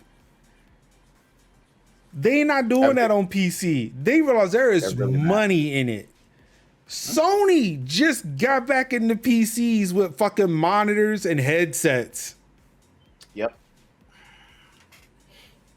Man, please. If they ain't already got a wireless adapter for that DualSense, for It's that DualShock Bluetooth. 5, yeah, it's Bluetooth. Yeah. Bluetooth. You don't need a specific dongle. Hey, sometimes people need a dongle. I mean, yeah, I'm gonna need a Bluetooth one. Don't make their own. Don't make their own dongle like Xbox does. There you go. That's the thing. Like that has to be a Bluetooth dongle though, right? I mean, yeah. Like but it's also, essentially yeah. Bluetooth, but it talks to the PC like a controller. Right. But imagine if Sony was like, "Hey, you want to use this system? Imagine, if you will, A dongle. Hook or crook somebody a smooth $20 for a dongle." Now, They of ain't course, gonna they ain't gonna do that because like USB 8-bit cable. does. Yeah, they don't have to because of USB cable, but they could. 8-bit though makes their own, so that works. But imagine if Sony could. I'm just saying. Mm-hmm. Yeah, let these consoles fucking fight. I don't give a shit, bro. My PC is good. We don't care. eating. Good. And obviously, I don't even think Microsoft cares. Like, bro, we just gonna go to the cloud. You just gonna be fighting vapor. You just fighting smoke now. What are you doing? Fighting. We have ascended. I'm sorry. We have transcended. We do not need a physical body anymore. Mm-hmm. We are the internet. We have the box just so to make it easier for y'all. But I'm telling you, all we need is a dongle, and we cut you out. They don't even need the dongle. They're in TVs. Right. I'm saying. Samsung partnered with fucking Microsoft, and you can play Game Pass on a fucking TV. That's it. You're done. Exactly. With Samsung TVs, but what if you got a Vizio? What if you got an LG? What if you got a? They gonna start releasing the app. That's the thing. Like it's gonna come to like these newer TVs, right? Where it's just like that cloud gaming app. You can just download it. But what if they're not smart though? I mean, okay, yeah, like a dongle. I mean, that's like saying like, okay, I don't have access to Amazon Video, so I'll buy the Fire Stick. Exactly it. You sell someone a solution to a problem that they need. That is pro-consumer. Is it though? It is. You sell it to me, it's supposed to just give it to me? I'd rather you give it. That's pro-consumer if you just give it to me. Right. But then I become the product at that point. That's what I'm saying. If you have the TV that does the thing, that can do the thing, awesome. If you don't have the TV that does the thing, cool. Here's a solution we can sell you to do the thing. And trust me, if you convince somebody enough, they'll get that thing. Ruin says only exclusive shit we got to deal with now is EGS, which seems to always end up with bad ports. Not gonna lie, it's like the beta release before it comes to Steam with a lot of these big releases. Well, that's because Epic will give you 90% of the revenue and a big cash check. So to literally that. So yeah, so it's like it. Honestly, it doesn't matter because like at the end of the day, these developers are like, well, we got paid. We can now use that money to improve the product. And once we get enough, once we get done with this exclusive shit, then yeah, the better version will come on Steam. And we don't mind getting that 70% cut because we don't need that money as much as we did before. Right. And Epic gets like the initial PC extra. And then when it comes to Steam, it's fine. It's like, okay. Yeah. Like, honestly, I think for them, like for those developers, that's a smart business decision. Mm-hmm. Especially in the indie space. Now, in this week's episode of How to Fumble Your Bag. Again. Again. Not again, because I don't know how many times this person has done this. But remember last week we had mentioned that, hey, Sony's being sued because they're the only place to buy digital games is on Sony's store. Well, the individual who was leading this charge decided to do a Reddit AMA and did not have their homework done.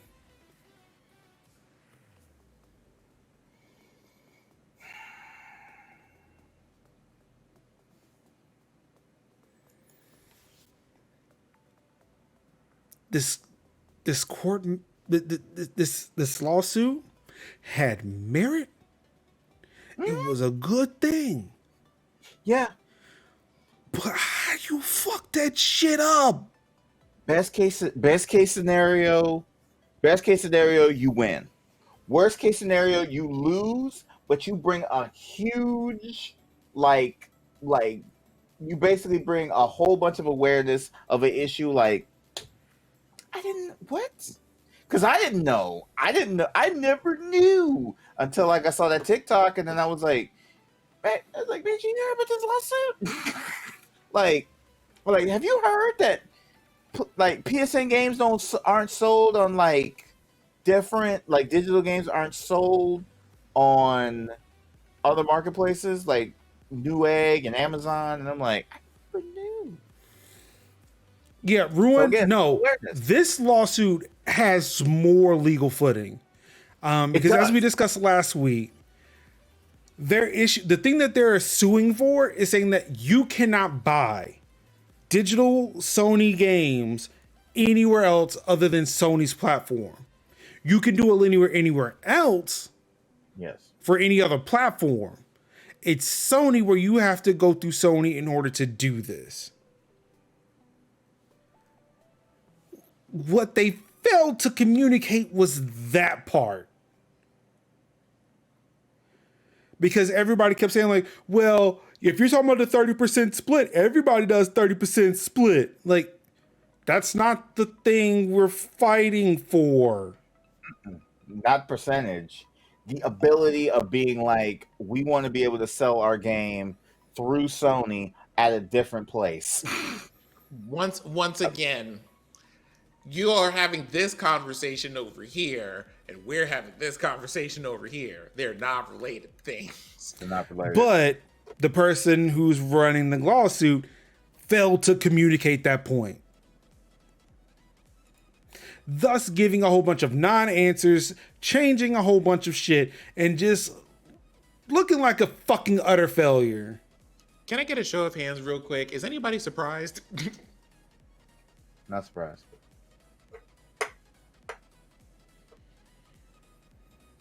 Yes, Tycho, you could have done that before.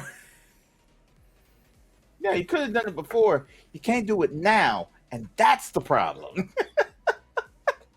Because, I thought we could, because we did it before. We can't do it now. Yeah, you can't do it now, Tycho. Look. All right, cool. Let's do this. Go to Amazon right now. I want to buy Horizon Forbidden West for the PS5.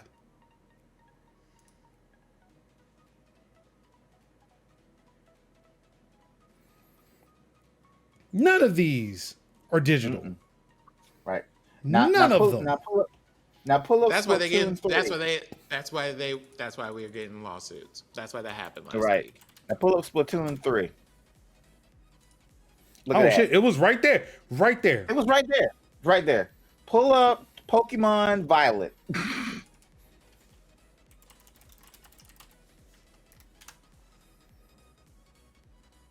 Look at that. Bam. Bam. Even our kids. Let's see. Right. Pull up Gears 5. Thank you. I was you were getting where I was getting at. Mm-hmm. Look at that. You see that? Digital code. Pull up Halo Infinite. Why? Who's buying that? I mean, ain't nobody buying it, but Actually, I mean, meant no Halo one. Infinite 2, but yeah, sure, Halo 5.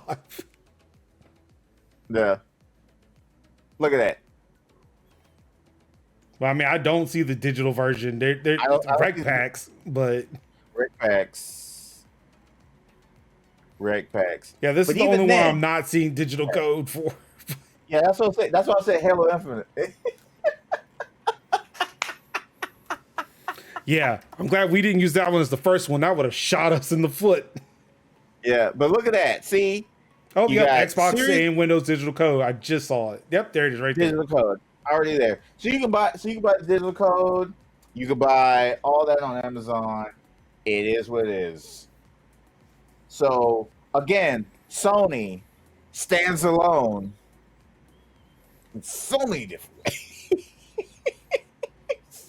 The publishers ain't got shit to do with this. This is the No. availability of codes in other Yes. places outside of a store. I'm pretty Yes. sure that if a publisher was able to put their own games digitally in other marketplaces and be able to adjust the prices the way they want to, as opposed Right. to how Sony would want to do it, they'd be Right. all for it. But Yes. these people better Because take a page from Twitch. and Sony gets their little money off the top on the initial sales of the keys. And then it's just like, okay, we have all these keys. Well, we need to get rid of them. Oh, let's do sales. Reduce the price. Because I'm sitting there thinking to myself, like, I bought Mario Tennis Aces from the digital code from Target with my little red card. And I'm like, for like $40. And I was able to do that because Nintendo allowed the keys to be sold through Target. It was through Target. Every now and again, Nintendo has sales when they have like for the digital codes. They ain't that much, but ain't much of a discount.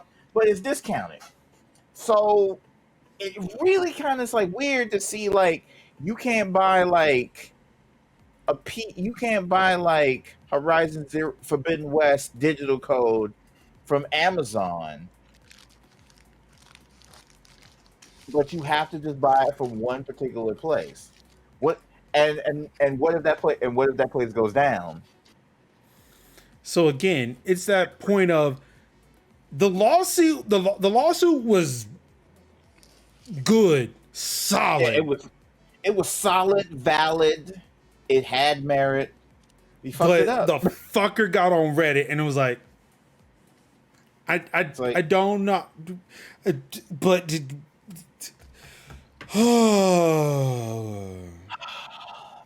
like The lesson to be learned here is to stay off of Reddit and stay in your lane. yep.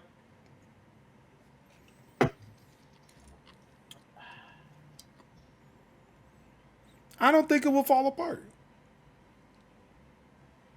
I don't think it will, but it Same arguments just would probably come up from the Apple case, but what would that be though?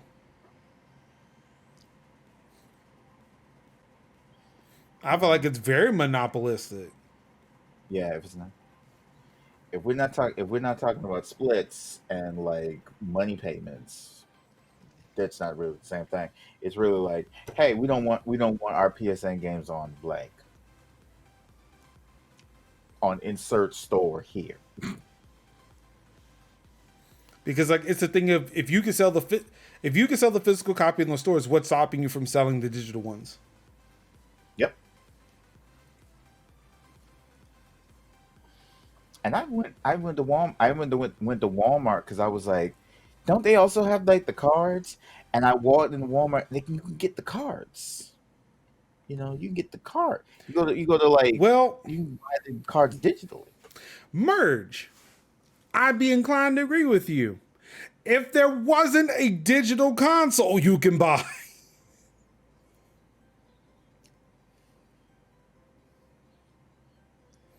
Mm-hmm. See? That part. That part. And that's That's where that issue comes in. Not everybody yeah. can get the disc. Mm-mm.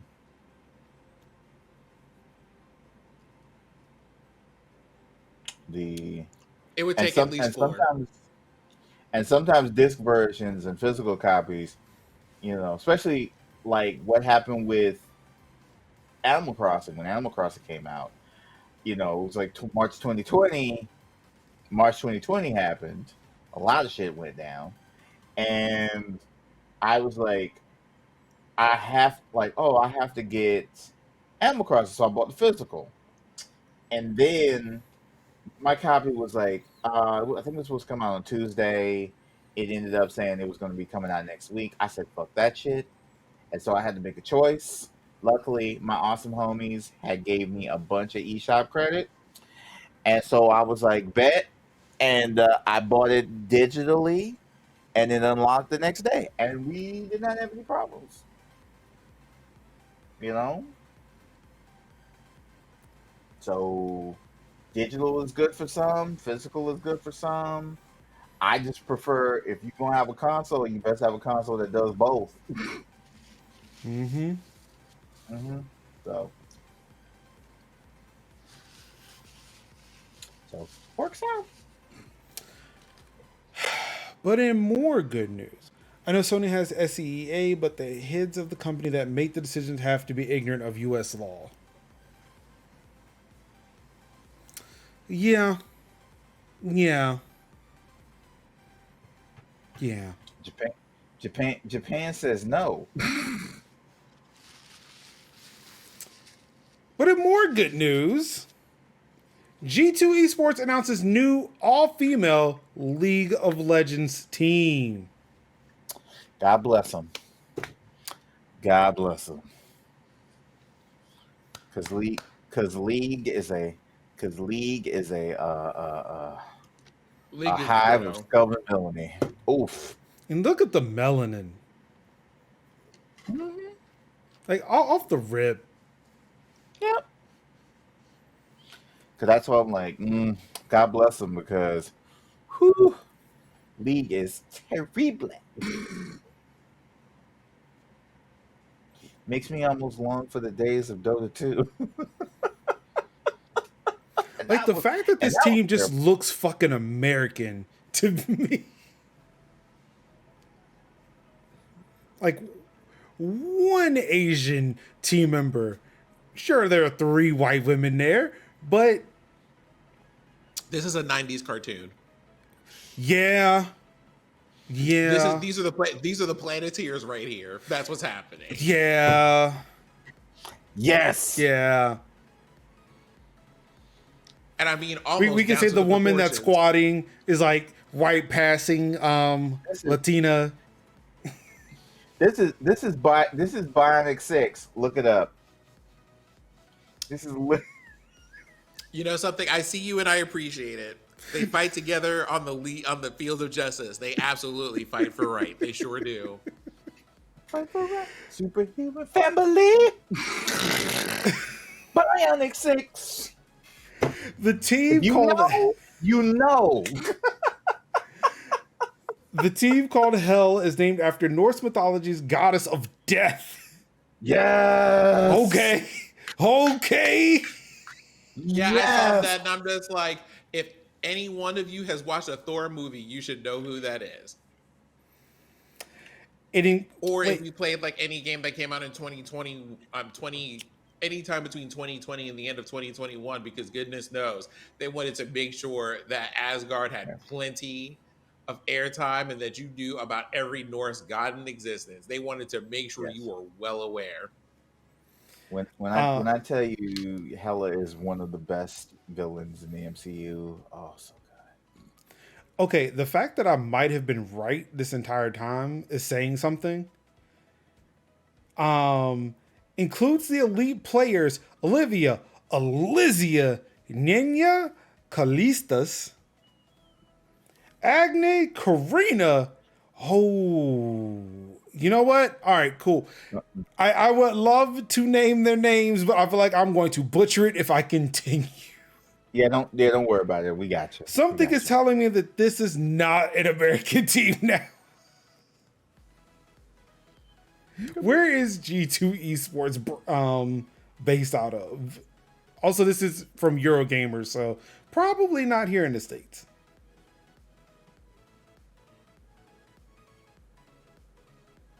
Let's see here. G2 Esports.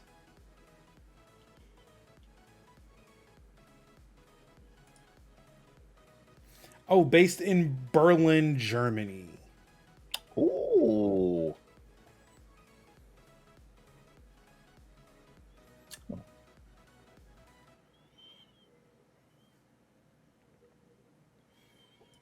So yeah. I know Black German once.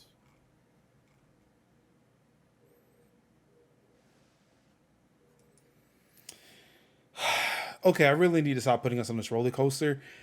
NFT expert imagines a hopeful future where poor people serve as real life NPCs in games. Tell me you're the villain without telling me you are the villain. So it's gonna be poor people just walking around like Potemkin village, like a Potemkin village, and to be and like and everybody just smiling. and an expert in a field that barely exists imagines, and I put this word here, a hopeful. The fact that, let me just say that I'm particularly upset that that wasn't immediately thrown into massive air quotes.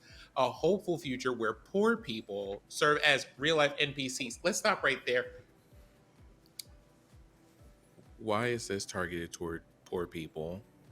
Do you see poor people as just like content for the grifting here? Is that what's happening?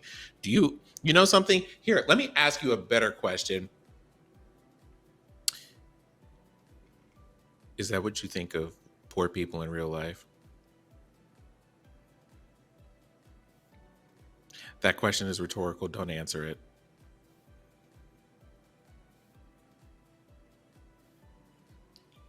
Lord, I am out of a beverage. Anyway, I'm gonna go level up and be right back.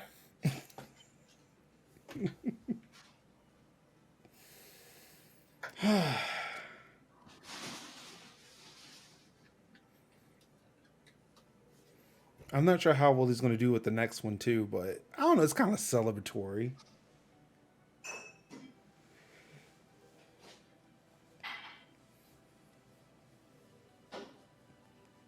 Young is going to kill all the NFTs. They're still alive? My work yet is not done. Mm-hmm. New panhandling method! Exclamation point over your head. That's when I run away. When I see an exclamation point over somebody's head, like, oh no, I've been spotted. Dum dum dum dum dum dum dum. Mm-hmm. The Metal Gear. Bring, bring, bring, bring. Otacon. Snake. Well, that's just a text message. Oh, my wife wants something. Because at this point, I'm just like, let me just go on ahead. First thing, the way that Ruin called me out in a positive manner, and we're just kind of like, Mm-hmm.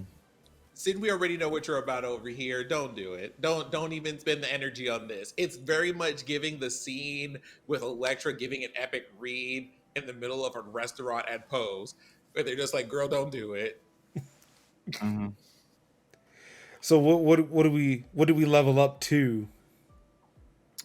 Um, I'm saying level up because it avoids me saying things that might get me in trouble with the terms of service of this website, weekly enforced as it is. I mean, are we doing this for subs or follows?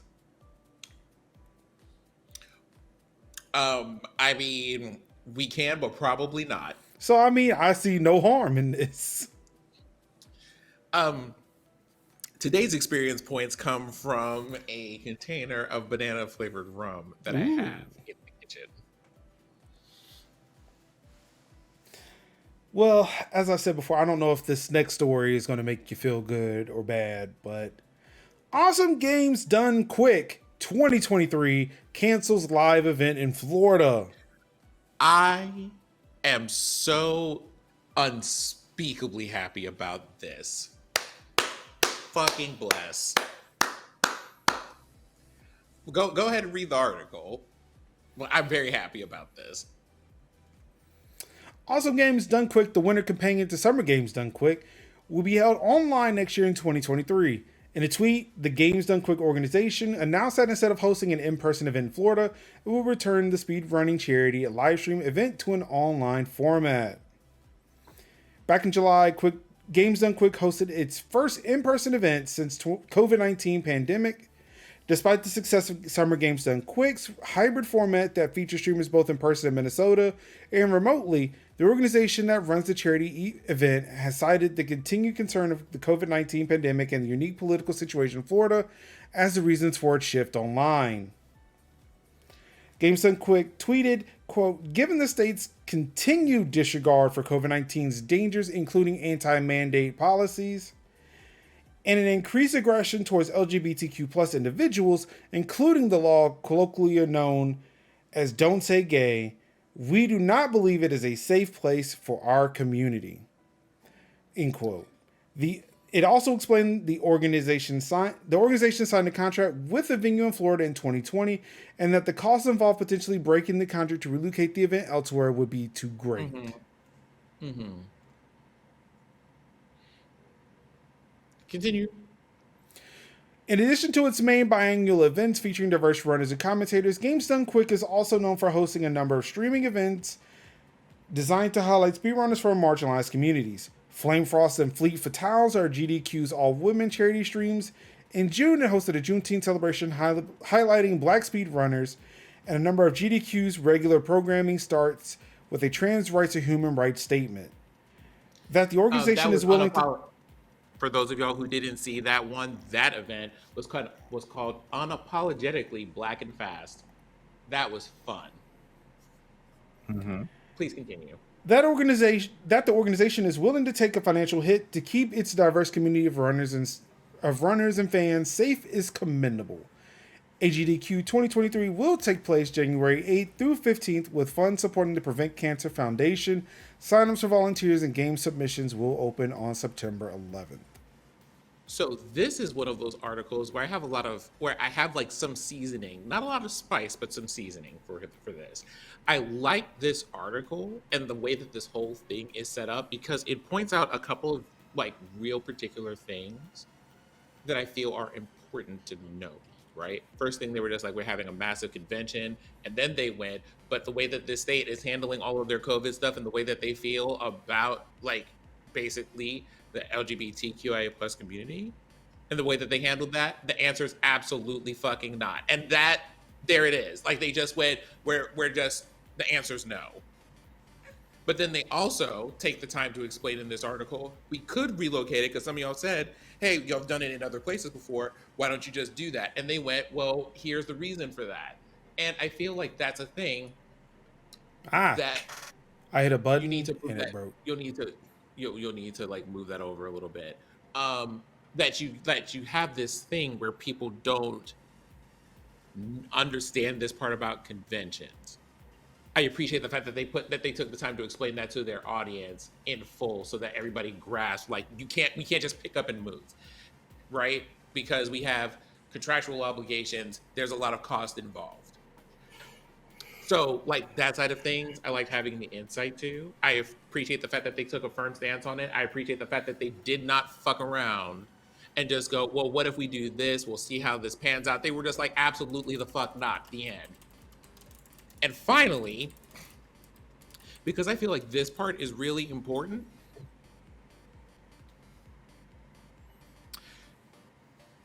voice mod incoming. Uh-oh. Oh, wait. Okay. Please show the fuck up for this event. Voice mod did not play. That's fine. Please show the fuck up for this event. Like if like we're talking about these things, these are the kind of behaviors from conventions across the board. that I want to see. And the way that you get more of that, where corporations make good decisions, or like conventions and stuff make good decisions, is that you reward them when they make good decisions. So when GDQ comes around next year and they're just like, hey, we're having this virtual event, please pull up, please do that. Well said. Well said. Because we talked about this for a number of different things. The worst thing that you can possibly do is to like bug a company or a group of people about behaving a certain way. And then when they do that behavior, not show up, not support, not any of those things, and then just be like, well, what did you ask them to make all that effort for? So I'm gonna make sure unless they do something egregious between now and whenever these tickets get sold, I'm gonna make sure to be there. I'm gonna figure out how to be there, and I'm just gonna be there because that's really good. We need this. I need to see this from every convention forever. Hybrid events at the bare minimum, but this is great. This is a model to follow. Well done, GDQ.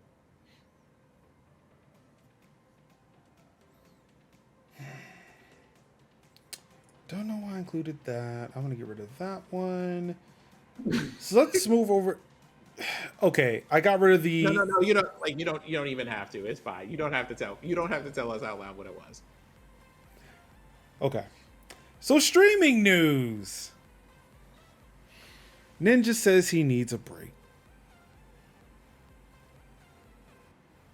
But just before this one, Pokimane also said that she's weaning herself off of Twitch too. Well, I mean, this comes at a really good time considering that Twitch just ended this ended exclusivity agreements across the board. Yep. So for Ruin, for the people who don't know, yes, they are Twitch streamers, and some of the most money makingest ones. Yeah. Reasons being what they are. I will say this thing where these people are reporting this in an article also comes as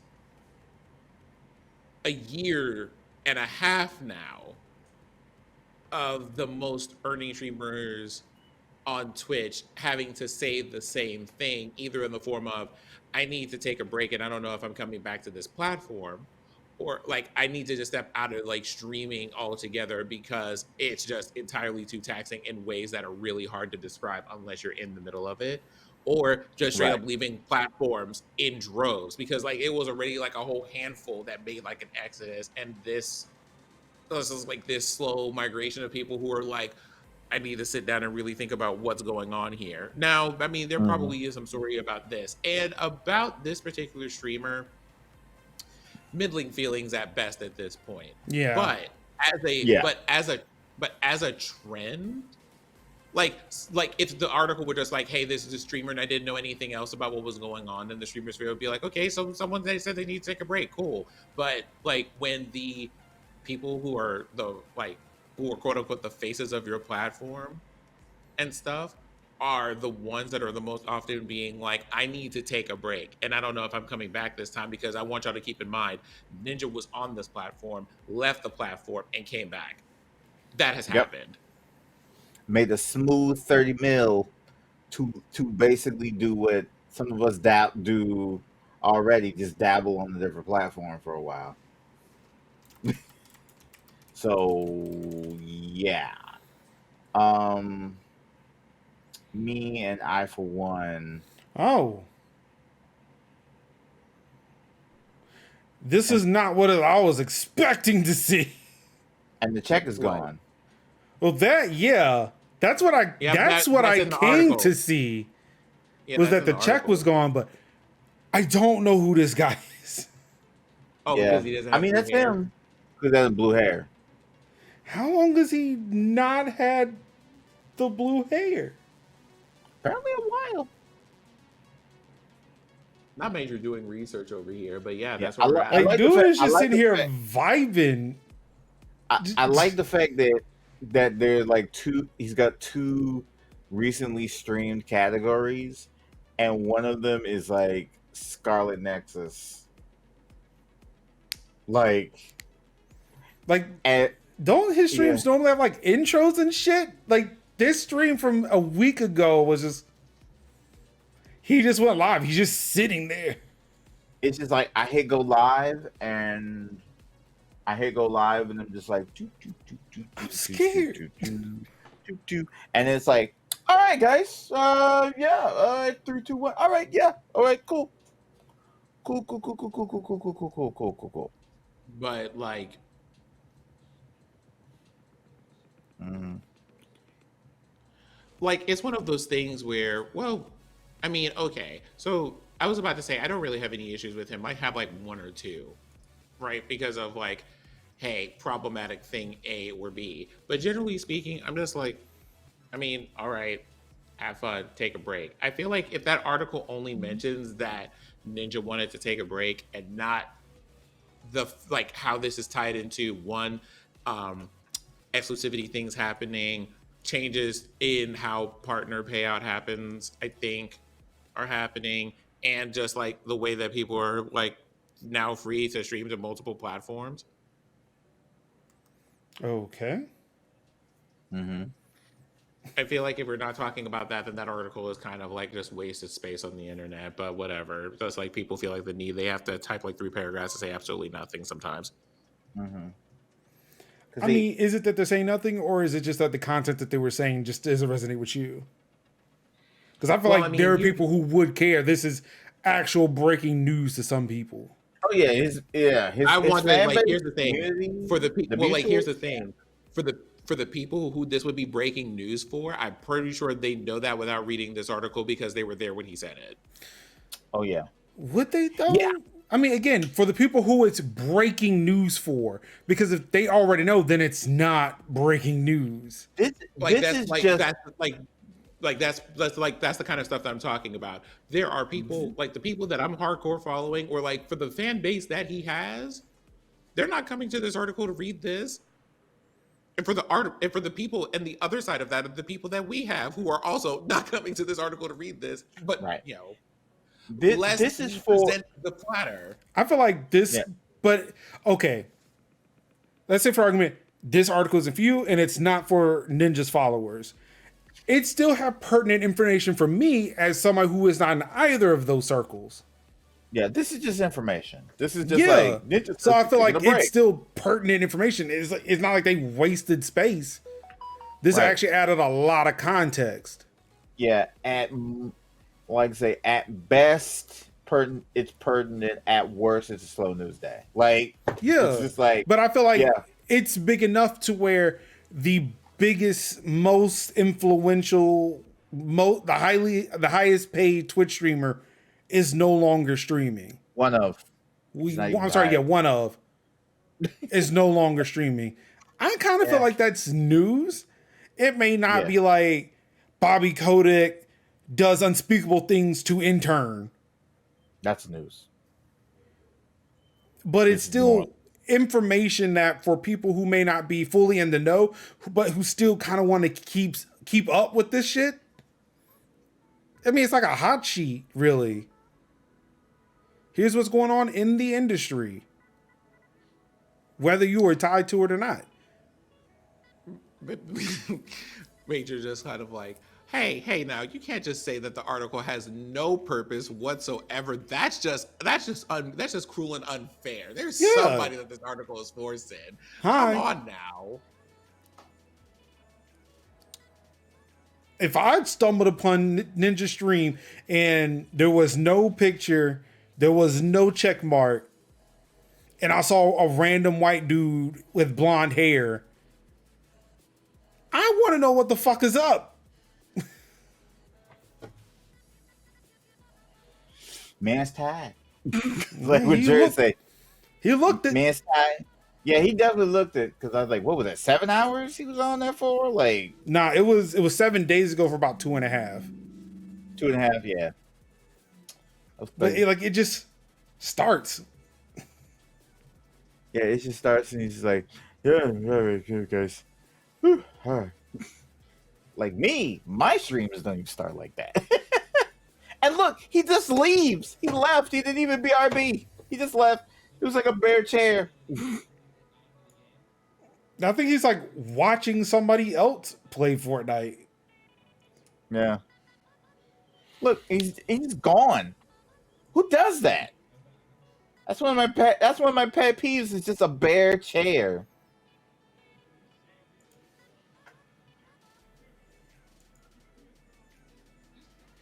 $7 ago. Anyway, But yeah, that's This a yeah, yeah, this would have shook me if I'd saw that. dude, get some rest. You know, I don't like this man. I never liked this like man. it's Get like some it's one of rest. those like one it's again very like something I'm kind of tepid about as far as like as far as like a subject, but like I hope he's doing things that he needs to do for himself and that it leads him to good places. Like right, there are a handful of people I want truly terrible things to follow them every day of their life. I do not have that energy for Ninja. I Yeah. hope he's okay. I hope he's okay. I hope he's okay. I want him to get rest, take them breaks, come back strong, whatever. I don't like you, and I never liked you, but I'm an advocate of rest. So get rest and come back so I can not watch you anymore. In more streamer news, Oh, are we? Or is it? Oh no, it's not time. Okay. I like Kiwi time Farms. for that one. No, not No, yet. you popped up. You said in more streamer news, and then you popped up a thing about Kiwi Farms, and I'm like, all right, so we're Not not that. there yet. Not there yet. Controversial forum: Kiwi Farms taken offline for imminent threats to human life. And fucked around and found out news. But Okay, well, the see, the thing length is, of time it took Cloudflare to do the right thing. Major, I'm gonna stop you right there. First thing, it's not the length of time. Did you read the note that they left there as the reason that they did it? Because when I tell you the only words that came out of my mouth are "you raggedy bitch" behind reading that whole tweet, just disgusting. That's not the I'm one. also I just want to point out here that the tweet that's linked to that screen, like the person linked, like that the tweets are linked to here, is an absolutely deplorable human being, and I really need to point that out.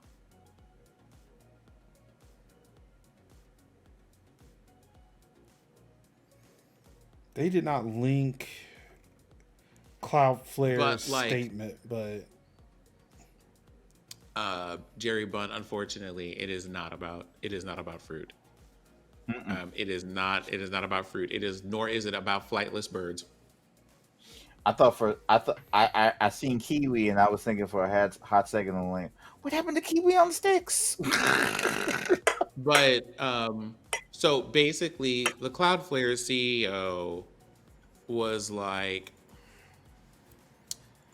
we don't really feel comfortable with just taking a whole site offline because, and I'm just like, if you don't get the hell out of here, are you kidding oh, here it me? is.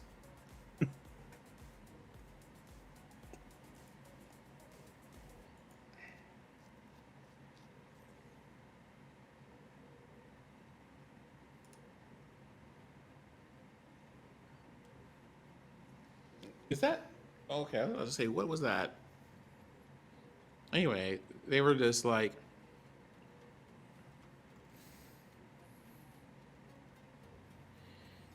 there was like There we a thing go. where they made like Avoiding an a abuse of power.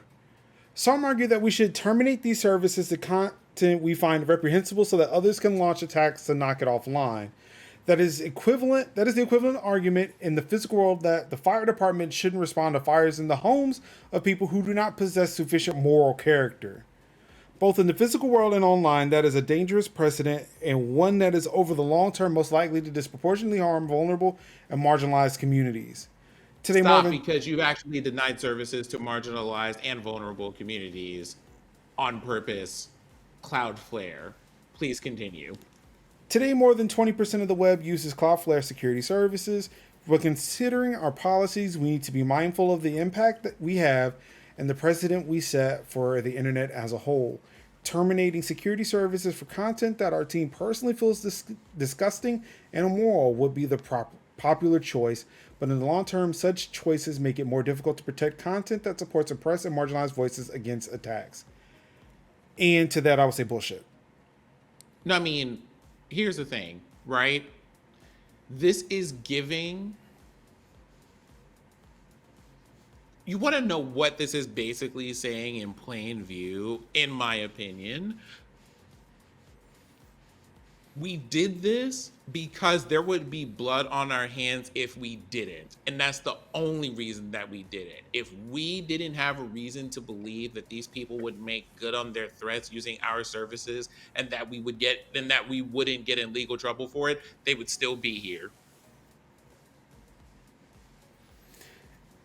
And it just, for me, so Kiwi Farms, for those of you who don't know, is a forum very similar, is a website with a related forum and community, very much in the vein of 4chan, that gathers people to do all sorts of like hacking and other things against marginalized communities, very rooted in things like racism, sexism, things that are like anti like gay and all of that other stuff. Like it's basically, hey, dear marginalized people, like fuck you, and they are committed to doing things like doxing people constantly and everything else. It's bad, and it's something that has existed for a long time and that people have known have existed, and people have been talking to Cloudflare, who hosted them for a really long time, being like, these people are doing coordinated attacks and doxing people in real time and swatting people's houses and all this other stuff using your services. And you're a private company and you have the ability to tell people that they can't do that. And they're just like, but we believe in freedom of speech and people should be able to do that as long as they're not violating our terms of service. Meanwhile, people who are doing simple things like I have a website because I'm a sex worker on your website just got banned from by Cloudflare, for example, like right out of pocket. And it's kind of like, but for what reason? I don't know. Like that's just not the kind of content that we feel like we should be hosting here, really. But you know something? Okay. So I think also for that example in particular, was Cloudflare hosting it or were they providing security services? I think those were, in some cases, those were hosting things because those were people that they were just like, we will no longer be hosting these people. Like they were just like, in a handful of those cases were And I feel like dismissed. that's where the division is, because Cloudflare was not hosting Kiwi Farms. I use Cloudflare, but not for hosting. You can host through Cloudflare, but Kiwi Farms, Major's House, Major Linux does not do hosting through Cloudflare. We use security services and provide our sites on CDNs, which will allow faster access to our sites in multiple locations across the globe, as opposed to having somebody on the other side of the world try to reach a server in New York. Oh, Jerry Bun, there's a story to that. Kiwi Farms did try to migrate to another service. They were on there for 2 days before the provider they tried to bounce to also kicked them off of their platform.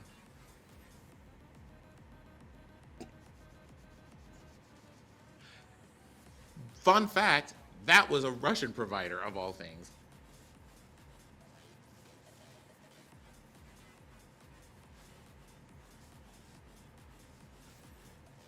Just a mess from start to finish.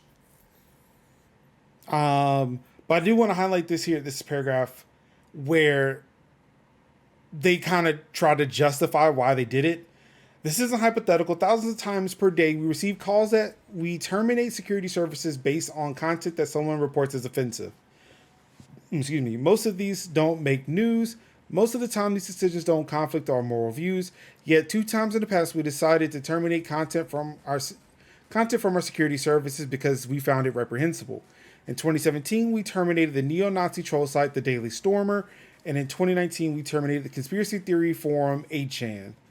In a deeply troubling response, after both terminations, we saw a dramatic increase of authoritarian regimes attempting to have us terminate security services for human rights organizations, often citing the language from our own justification back to us.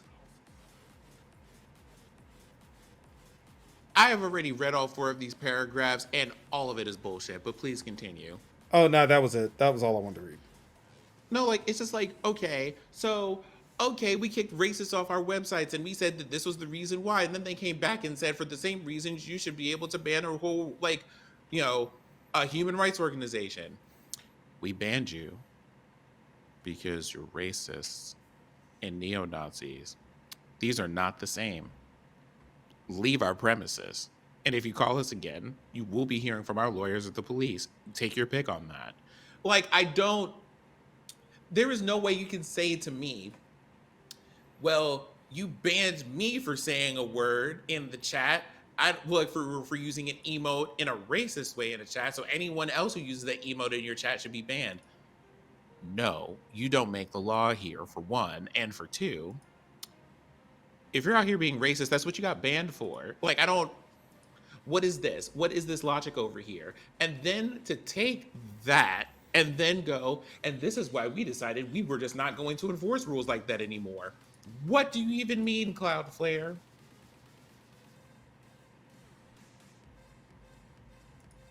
The nonsense. It just missed me with this. If you know, like if you're gonna do whatever you decided to do or whatever, trying to dig your heels into trying to make us feel sympathetic about the fact that you're just like, well, we had to kind of like we were sitting on our hands about this, but then things got a little bit too real and we actually had to ban somebody. Like, what do you mean, Cloudflare? Be serious.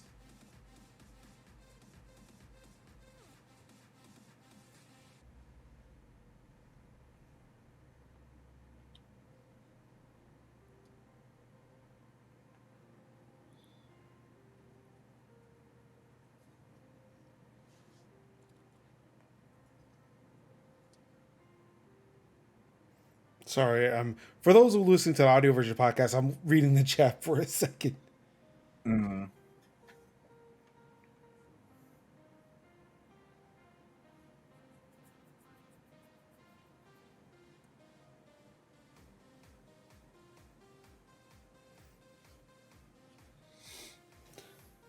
Not following the comment from Dunce, but you're talking about government requests who do make the laws there.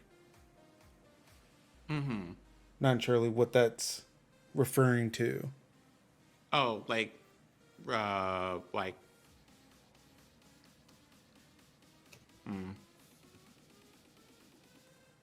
No, like the response was there. I can't remember the particular thing I said that got that response from, but it made sense in the context of everything I said just a moment ago. Oh, okay. So not only was Kiwi Farms removed from Cloudflare, they've been scrubbed from the Internet Archive. So shortly after they were removed from Cloudflare and from whatever other security provider, the owner of Kiwi Farm said that the site can't survive anymore. It's falling apart. To where the Internet Archive decided, hey, we're just going to remove it from the archive. You know, So that way nobody can go back and see what was there. that part I have feelings about. Because I feel like that's the kind of stuff that could be useful if someone wants to put out in the future. Like, hey, yo, like this is a bad thing. Like it's an actual bad thing that had a very long history. And now it's one of those, unless you took the time to screenshot or record it, no one knows that that stuff exists. Well, hopefully someone made a document or a video on it or something like that. Maybe. I will say the person I think who was supposed to be running that site also said like wrote a long thing about how maintaining the site wasn't worth it. Like within the last week or so, and all I could sit here and think was, homie, you didn't get on this. You didn't get on the worldwide internet on social media to say this nonsense. Dunce states that the forums with Doc's info was in the archive. Keeping it means keeping the victims in danger. Ah, fair enough. And that was not something I was thinking about, but yeah.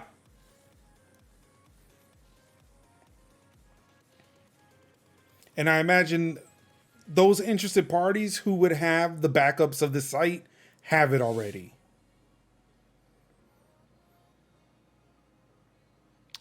Those interested parties, TM. Some unaffiliated archive sites, which save domains at the request of individual users, not automatically have retained their backups of Kiwi Farms.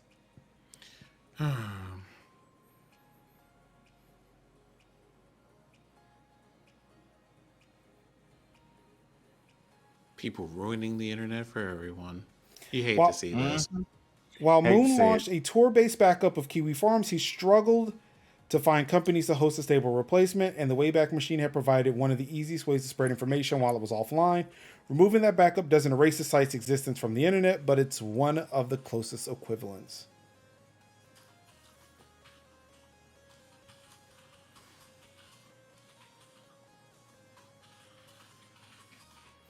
Also, when I posted the article about Kiwi Farms being removed from Cloudflare, I had a bot retweet, reply to the message, trying to throw some gay slurs my way. I said, "Oh, you cute, you cute." Now go and play with your bots. Maybe Elon was right. Maybe there are too many bots on this platform. Too many bots, too many bots.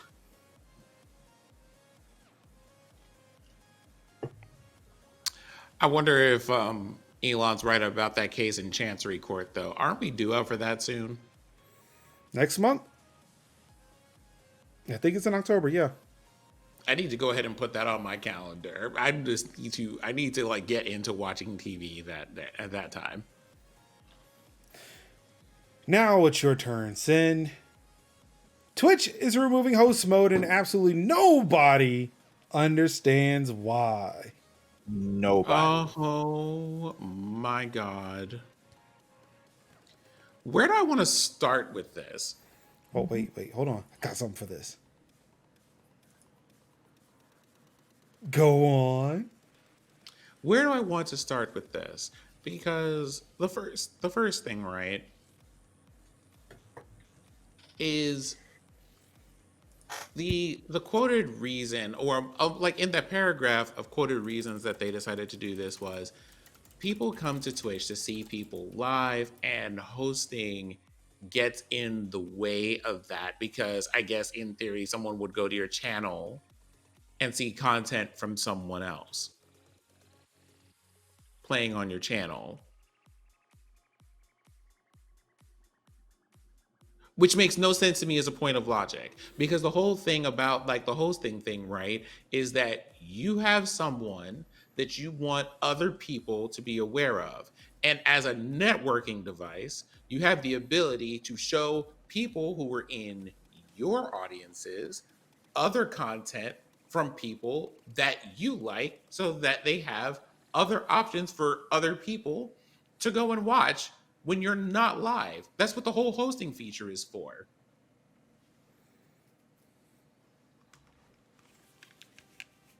See, also, hey, if y'all are coming to hang out with me and I'm doing game day with another friend or whatever, you can see me doing game day with my friend or whatever, either by going directly to their channel, or you can just come to the place that you normally come and watch me and watch over here and quietly lurk while you do whatever it is that you do. It's like, and so you decided to deprecate this feature. I'm guessing the drive is supposed to be we want more people to like watch people on the platform when they're live and on the platform.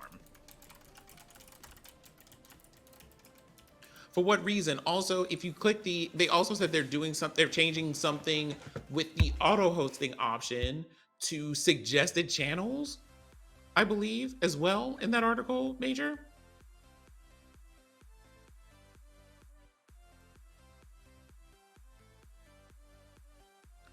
And it's like, I didn't want suggested channels. If I wanted, like, the thing is, the auto hosting feature would just be like, hey, here's this person's live content. The other thing about hosting, which I think was important here, was that you had a way of showing people what they were getting into before they went somewhere else. Also, a good thing. So you have like the preview feature there, which they were playing around with another way of doing it, and they haven't. I don't think they've officially rolled that out yet. So you had the hosting as a means of networking, hosting as a ways of connecting audiences, hosting as a way of providing some kind of, hey, here's something that you might see, and if you think it's cool, you can click through to go and be a part of that in real time. Also, if you use the raid command sends your current audience to the other channel and also hosts things so people can see, here's, oh, if you miss me live, this is where I went to if you want to go hang out over there. Like, there's just so many things that this feature does, and you decided to just retire the feature without giving anybody a reason to retire a feature that a lot of people use. Why? This is the same thing that y'all did with the communities feature. So way back when there was like a whole communities feature where you can like have like a small like grouping of people um, that you can like build or make and say like, hey, here's like a list of like black streamers or LGBTQIA plus streamers or whatever else, and y'all can just bundle that whole thing. And they decided to just deprecate that feature, and it took them a very short period of time before people were just stressed because the marginalized people were trying to find people to watch that were connected to them and had no way of being able to find each other or anything like that. And so companies, or sorry, groups like peer to peer had to come up to make this tagging system and a whole website that you can use to search for people, because searchability on Twitch is absolute trash. And then they decided to copy that feature over here so that people tag streams and then search by a tag. Like, but y'all had the feature right there and decided to retire it for no reason, only to find out that you needed it because of course you do. Also, marginalized people. We're not just like on Twitch, just like popping into channels that just happen to be live at any point. I'm trying to find people that look like me, or that are like me, or share my values. This isn't like TV where I'm just clicking through channels. That's not what this platform is. You're trying to connect with people as people, right? That's part of the experience of being here and seeing all these people stream and all this other stuff. So if I'm here trying to find people, I'm trying to find other black people and other LGBTQIA plus people and other just like marginalized people across the board, whether it's things like people who are deaf and hard of hearing, who are also like amazing streamers and cool and everything else in between. Like,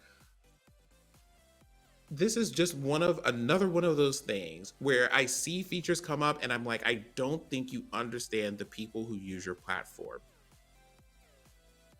Or you have a very clear idea in mind of the people who you want to use your platform, and they decidedly aren't me. And I'm not sure which is worse. And that's it. I'm gonna stop right there.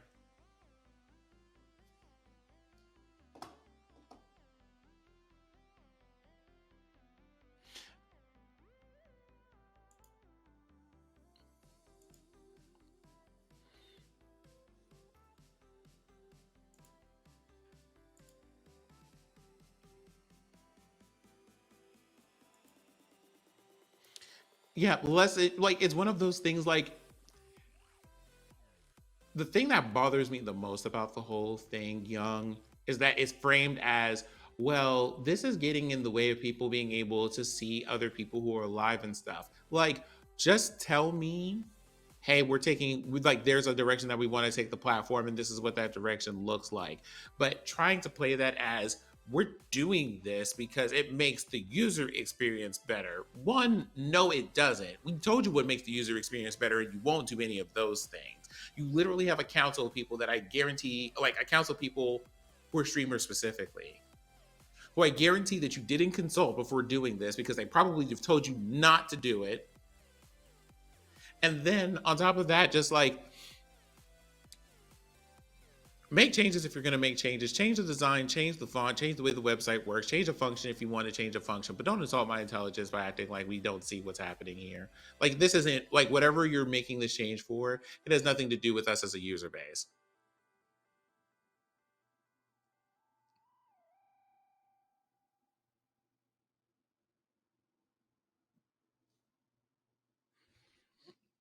The way that the math is just absolutely not mathing for me. The math ain't mathing. Oh, Ruin, by the way, the whole thing about that tagging system, I'm still sitting here heated about this because that work came on the came on the back of people who built things specifically so that, and as with all these other features, I'm particularly incensed because it's always things that marginalized people use to find each other that they are usually the first to destroy, and then right after that marginalized people have to rebuild a better version of that only for them to take that and re-adopt it into the platform however long later, and never once go and find the people who did the original work to build the stuff that they just copied into the platform. Shout out to Commander Root. Wow.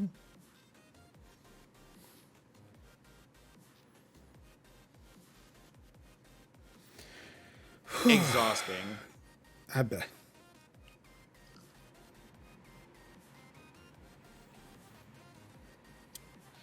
If you gentlemen have anything you would like to add, by all means. Kev, I believe you're muted. Yeah. Yeah, I think Sin pretty much covered it, and I for one am flabbergasted at the fact they took it away. It's not really good for discoverability, and raids can only do so much. So, you know.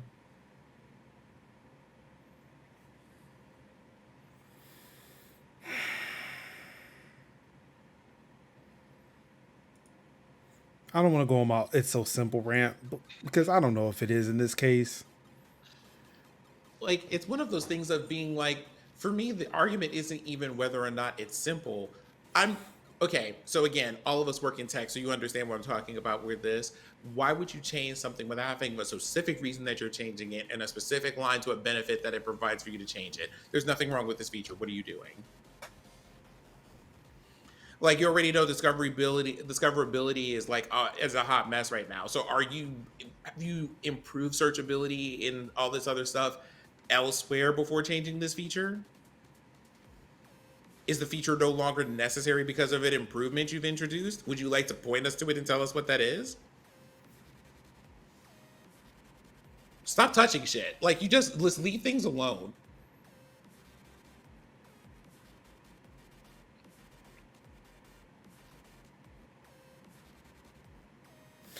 I still get viewers want to interact with a streamer when they're live, and host mode blocks this from happening. By the way, you want to know what was really funny, right? Jerry Bun, listen, I have discovered a handful of streamers that I think are great specifically because I would leave my computer running and I would go to sleep in one person stream that I really enjoyed and just see the channels that it would bounce to. And then I went back through my browser history to see what was happening. Also, here's the thing, right? Major was hosting today. You want to know what that didn't block any of y'all from doing? Coming here and watching it live, because the moment that he went live, it stopped hosting. Like, make any of this make sense, please?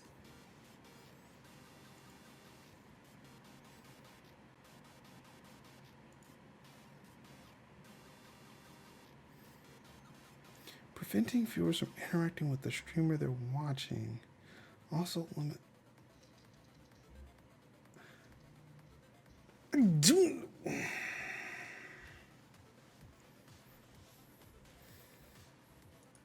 Hardware and software updates. Fuck it.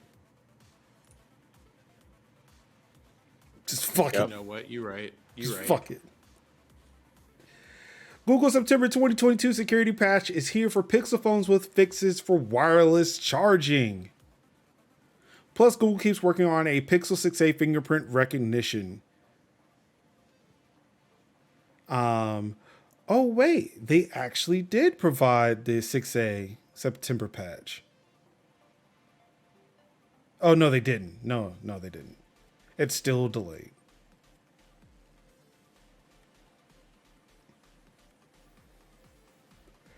So yeah, for those who Pixels who have moved over, who have moved over to Android 13, you now have, that hurt. September updates. So Kev, Update your phone. Will do. Have you updated to 13? Yes, I have. How are you feeling about 13? It's fine. It's okay. Like it does some interesting things. Better than 11 did. Definitely better than 12 did. Um, but it's fine. It's serviceable. It does what I needed to do. I haven't dabbled deep into the other features of 13, but yeah, it does what it does. Dope, dope. Mm-hmm. For those rocking the Pixel 3a and 3a XL, your final Android 12 update is now available. Let's go Mm-hmm. and grab that. Users of Chrome, please update your shit. Yep. There's a security vulnerability that is patched. Please do so. The official releases blog for Chrome explains that an anonymous user has recently reported the bug that relates to the data validation in some of the runtime libraries used by Chrome. Google is purposely keeping details about the exploit under wraps to avoid further exploits, especially as the update is still rolling out. So yeah, update Chrome, please. Please and thank you. Which Oh, to excuse call me. specifically recommends that you do not use. True. For Young, this update is for you. New PS5 update rolling out with 1440p support, game lists, and UX improvements. So hooray! Now the PlayStation 5 has some display feature parity with the Xbox Series X. Good for you. Good job. You did it. Looks like they updated the PlayStation mobile app too.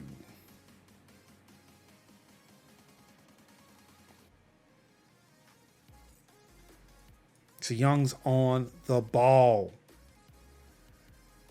And for deals this week, of course, Kev had already highlighted this. And if you watch this week in Game Pass, you'd have got these updates too. So I do recommend you check that out. Coming to Game Pass for the first half of September, Disney Dreamlight Valley, The League of Super Pets, You Suck at Parking, Train Sim World 3, Despots Game, Metal Hellsinger, Opus Magnum, and Ashes of the Singularity Escalation. Ooh. Which I noticed that Ashes of the Singularity is a game that Digital Foundry uses to test some of their PC hardware.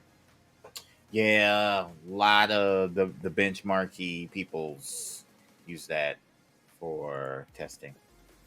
Also, Grid Legends is also available now. I do definitely want to get into this. Also, I want to recommend for people who are looking for a game to play, As Dusk Falls is really good. Mm-hmm. It is good. Like, while I wait for this show to do a thing, I'm probably going to play more As Dusk Falls. Mm-hmm. I wish I had known that the cursor was like that fake mouse shit because I would have played it on PC. But also, I just want to sit, relax, and play it on my TV. So they offer a app that you can download paired to the game, and I might use that instead of having to move a mouse like the thumbsticks around to try to get from one half of the screen to the other. Because that shit's annoying. The stick does not move fast enough.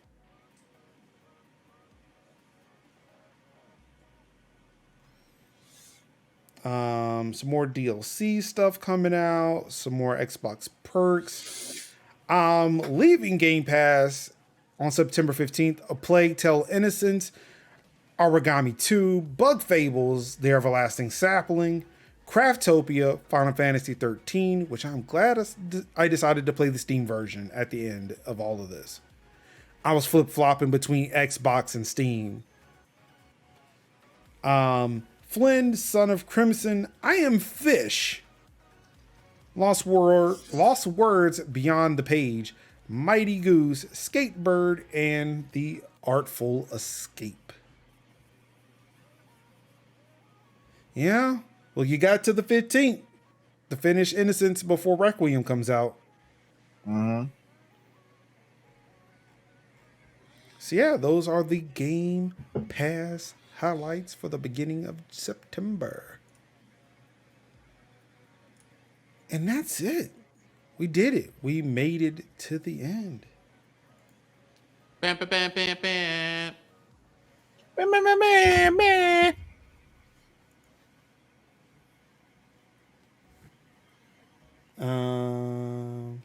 Already played it, but sucks for those who have. They've had time. Ruined, they had time. Plague Tale Innocence has been up there for a minute. Yeah, it's been out for a while. If you wanted to play it, you would have played it.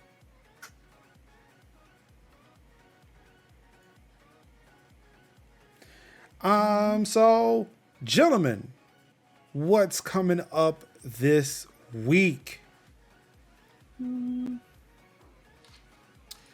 Well, I'm going to learn more sign language. Ooh. And we're going to do more Hollow Knight practice and sword swinging, because I'm determined to get to the end of the Pantheon, because I need the lore, and the last boss fight is really hard. So that's probably like another handful of weeks. And I might finish another book this weekend, because I'm on the last chapter of this book by Howard Thurman. And yeah, that's what's happening. Mm-hmm. Dope. Kev. Yes, sir.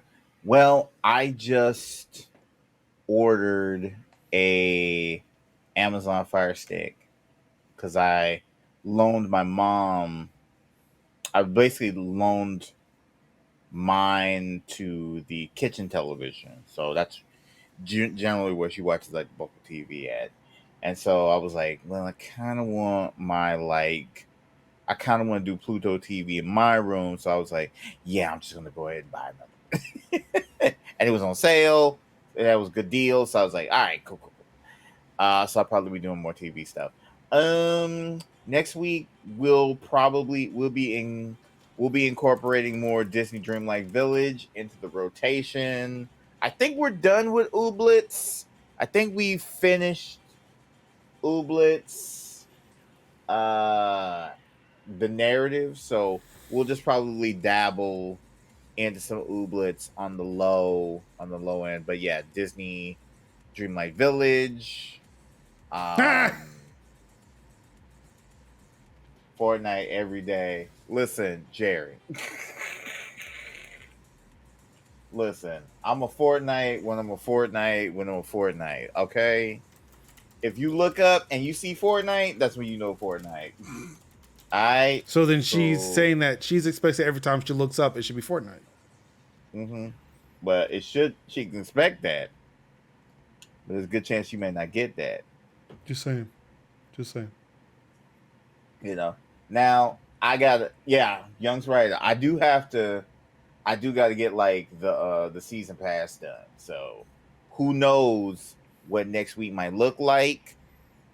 And again, an open standing, I'm saying this for a particular person in this podcast, an open standing invitation. So if you are available around the time I play Fortnite, I don't want you to be acting all brazy and crazy. Just say like, hey, let me run some games with you. Bet. Because I ain't in that whole like, oh, I got to offer you an invitation. This ain't no ball, and I ain't no Prince Charming, okay? You pull up and be like, hey, yo, you want, can I run some games with you? Bet. Bring your ass in here. But so that way there ain't no issues.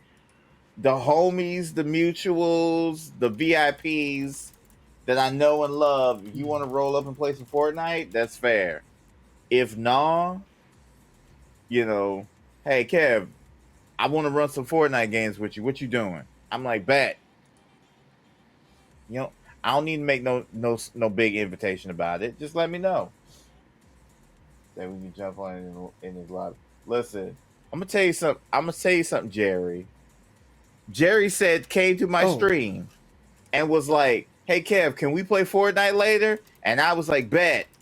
And Jerry would be like, and I'm just sitting there waiting. And by the time, and then I waited, and then I was like, "Nope, no, I'm going to bed." Sir, I have a toddler. Sir, of course, but who made the invite? Who said, "Hey, I want to play Fortnite"?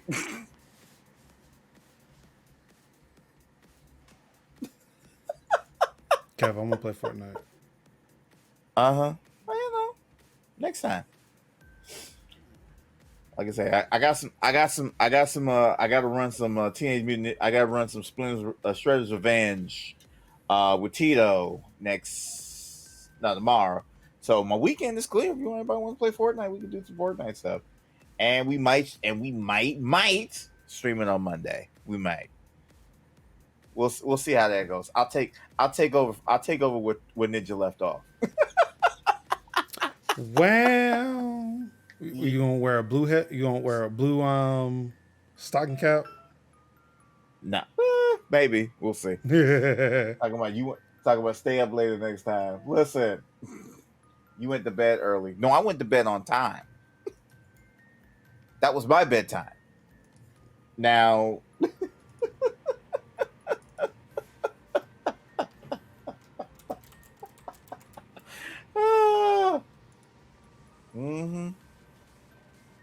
Early, I'm surprised you're still up. This is the podcast.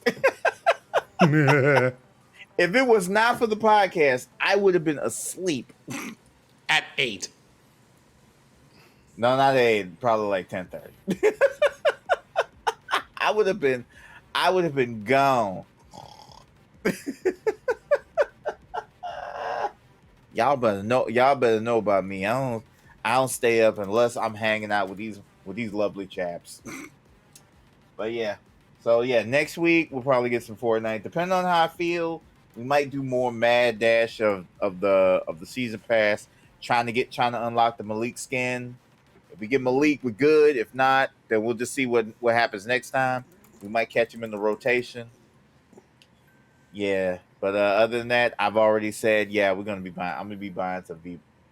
buying V-Bucks, at least 1,000 V-Bucks a month, so that way I at least get basically secure the season pass for next time, and then we just do the run. So we'll see how that goes. Outside of that, yeah, I'm good. Cool. What's going on, Nixie Witchy? Glad you're here because there's actually I'm about to announce what I'm doing next week, and it's going to be amazing. So next week, there are going to be a whole bunch of Stream the Match streams, a whole bunch of content creators getting together to raise money for Be the Match, a charity that kind of helps find matches for bone marrow transplants. This is in partnership with Landfest. Of course, as you all know, as you guys may or may not know, I am one of the board members for Landfest. I'm in charge of their community efforts, specifically trying to do diversity, equity, inclusion, trying to get more of us into these spaces. You know what I'm saying? So yeah, I'm doing some streams.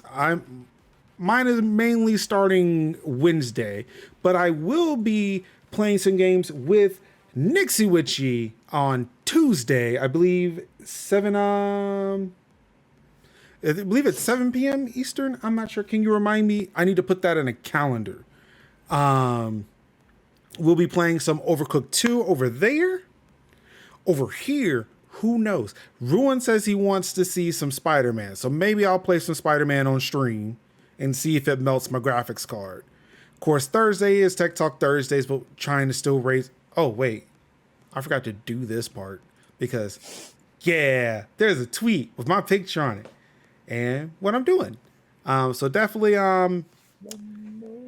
hey, if y'all can like retweet this out, that'd be great. That'd be great. Just click it and retweet it and like it and share it with your friends. I made a tweet over the weekend. I do not understand that. Hey, when there are tweets when people are asking for help, calls to action for good things, nobody tends to retweet things. It's sad. It's a sad state of affairs in which we live in.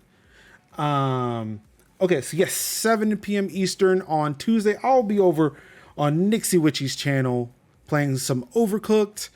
I'll be back here on Wednesday playing probably Spider-Man. Thursday, of course, another episode of Tech Talk Thursdays.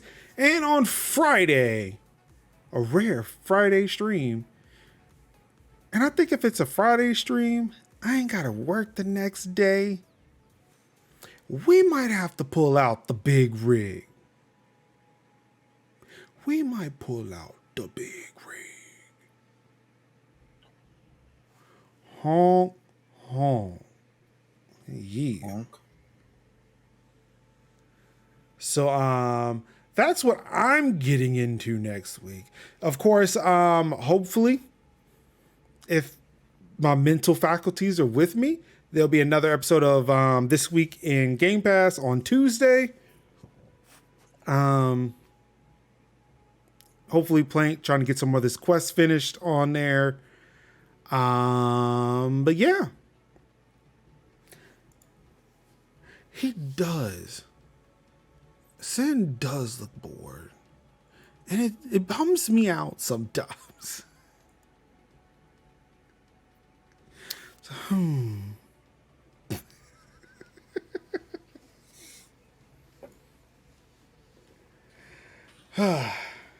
What do you mean this dude? What do you Bafateki? Why? You're steering up some trouble. Yo, the friend is back. He got that rested board face. I mean, see, here's the thing though. Most people like have also made that comment. Like, I just look very, like, kind of like uninterested in the world around me and stuff until they talk to me. Then it's kind of like, wow, you're such a warm personality. I wouldn't have known from looking at you across the room because you look like very bored and like you would rather be literally anywhere else on earth. So there's that. Yeah. I get a lot of like sleepy, angry vibes. I want to say to friend, welcome back. But also this is one of those, if you're here because you want to be here, then cool. But also it's the ghetto over here right now. Yeah, it is. It is. Like, I understand, but it's terrible. I understand, but it's terrible. Nixie, Sin is not the one that I would be concerned about falling out of his chair asleep. Shout out to the GOAT, Idios and Anka, who has literally fallen asleep on these shows. Yeah, she is still the GOAT, but yeah, I'm not worried about Sin. Oh, we remember that episode. Not oh, we that. remember like the whole, like the Miss Bellum afro just over here. Let me just put up a picture and go right back to sleep. Anka, you okay? I thought you went to the bathroom and hit mute. No, I wasn't here. Look, Jerry in this emote is killing me. Leave Anka alone. Anka's fine. It's just Anka falls asleep. And it's like, I look over and like, oh, Anka's asleep. I ain't finna say that. I'm gonna let Anka rest. Yeah. But anyway, thank you everybody for tuning in to another episode of Tech Talk Thursdays for September 8th, 2022. Of course, if you missed the show, you would like to catch up on the archives, majors.house/TTT. YouTube.com/Major Linux. There's a special playlist for Tech Talk Thursdays. And of course, if you'd like to catch up on This Week in Game Pass, there's a playlist for that now. Also, if you're upset at the fact that we covered no Apple announcements during the stream, trust and believe I did the stream a favor, covered it yesterday, and that archive is also on YouTube, youtube.com/Major Linux in the Major Linux Archives playlist. Of course, if you're listening to this on YouTube or on the podcast, join us live 8 o'clock p.m. Eastern on Thursdays, twitch.tv/Major Linux, to join in all the live shenanigans, talk to us live, ask some questions. Of course, you can ask us questions ttt@majorshouse.com, and you can join the Discord, majors.house/Discord. With all that being said, thank you all so much for tuning in to another episode of Tech Talk Thursdays for September 8th, 2022. If I keep talking, it will be the 9th. On behalf of Kev, on behalf of Sinziak, really do appreciate you all coming through. Of course, you all could have been anywhere in the world, watching any stream in the world, but no, you chose to host us on a live event. And for that, I appreciate that. I do, from the bottom of my heart. And I appreciate even more when I find a cringy thing to tie the show back in together with the outro that makes Sin just grimace and groan. And that's how I know I did a good one. And for all that, all I have left to say to you wonderful people is I love you and peace. How? Wakanda forever.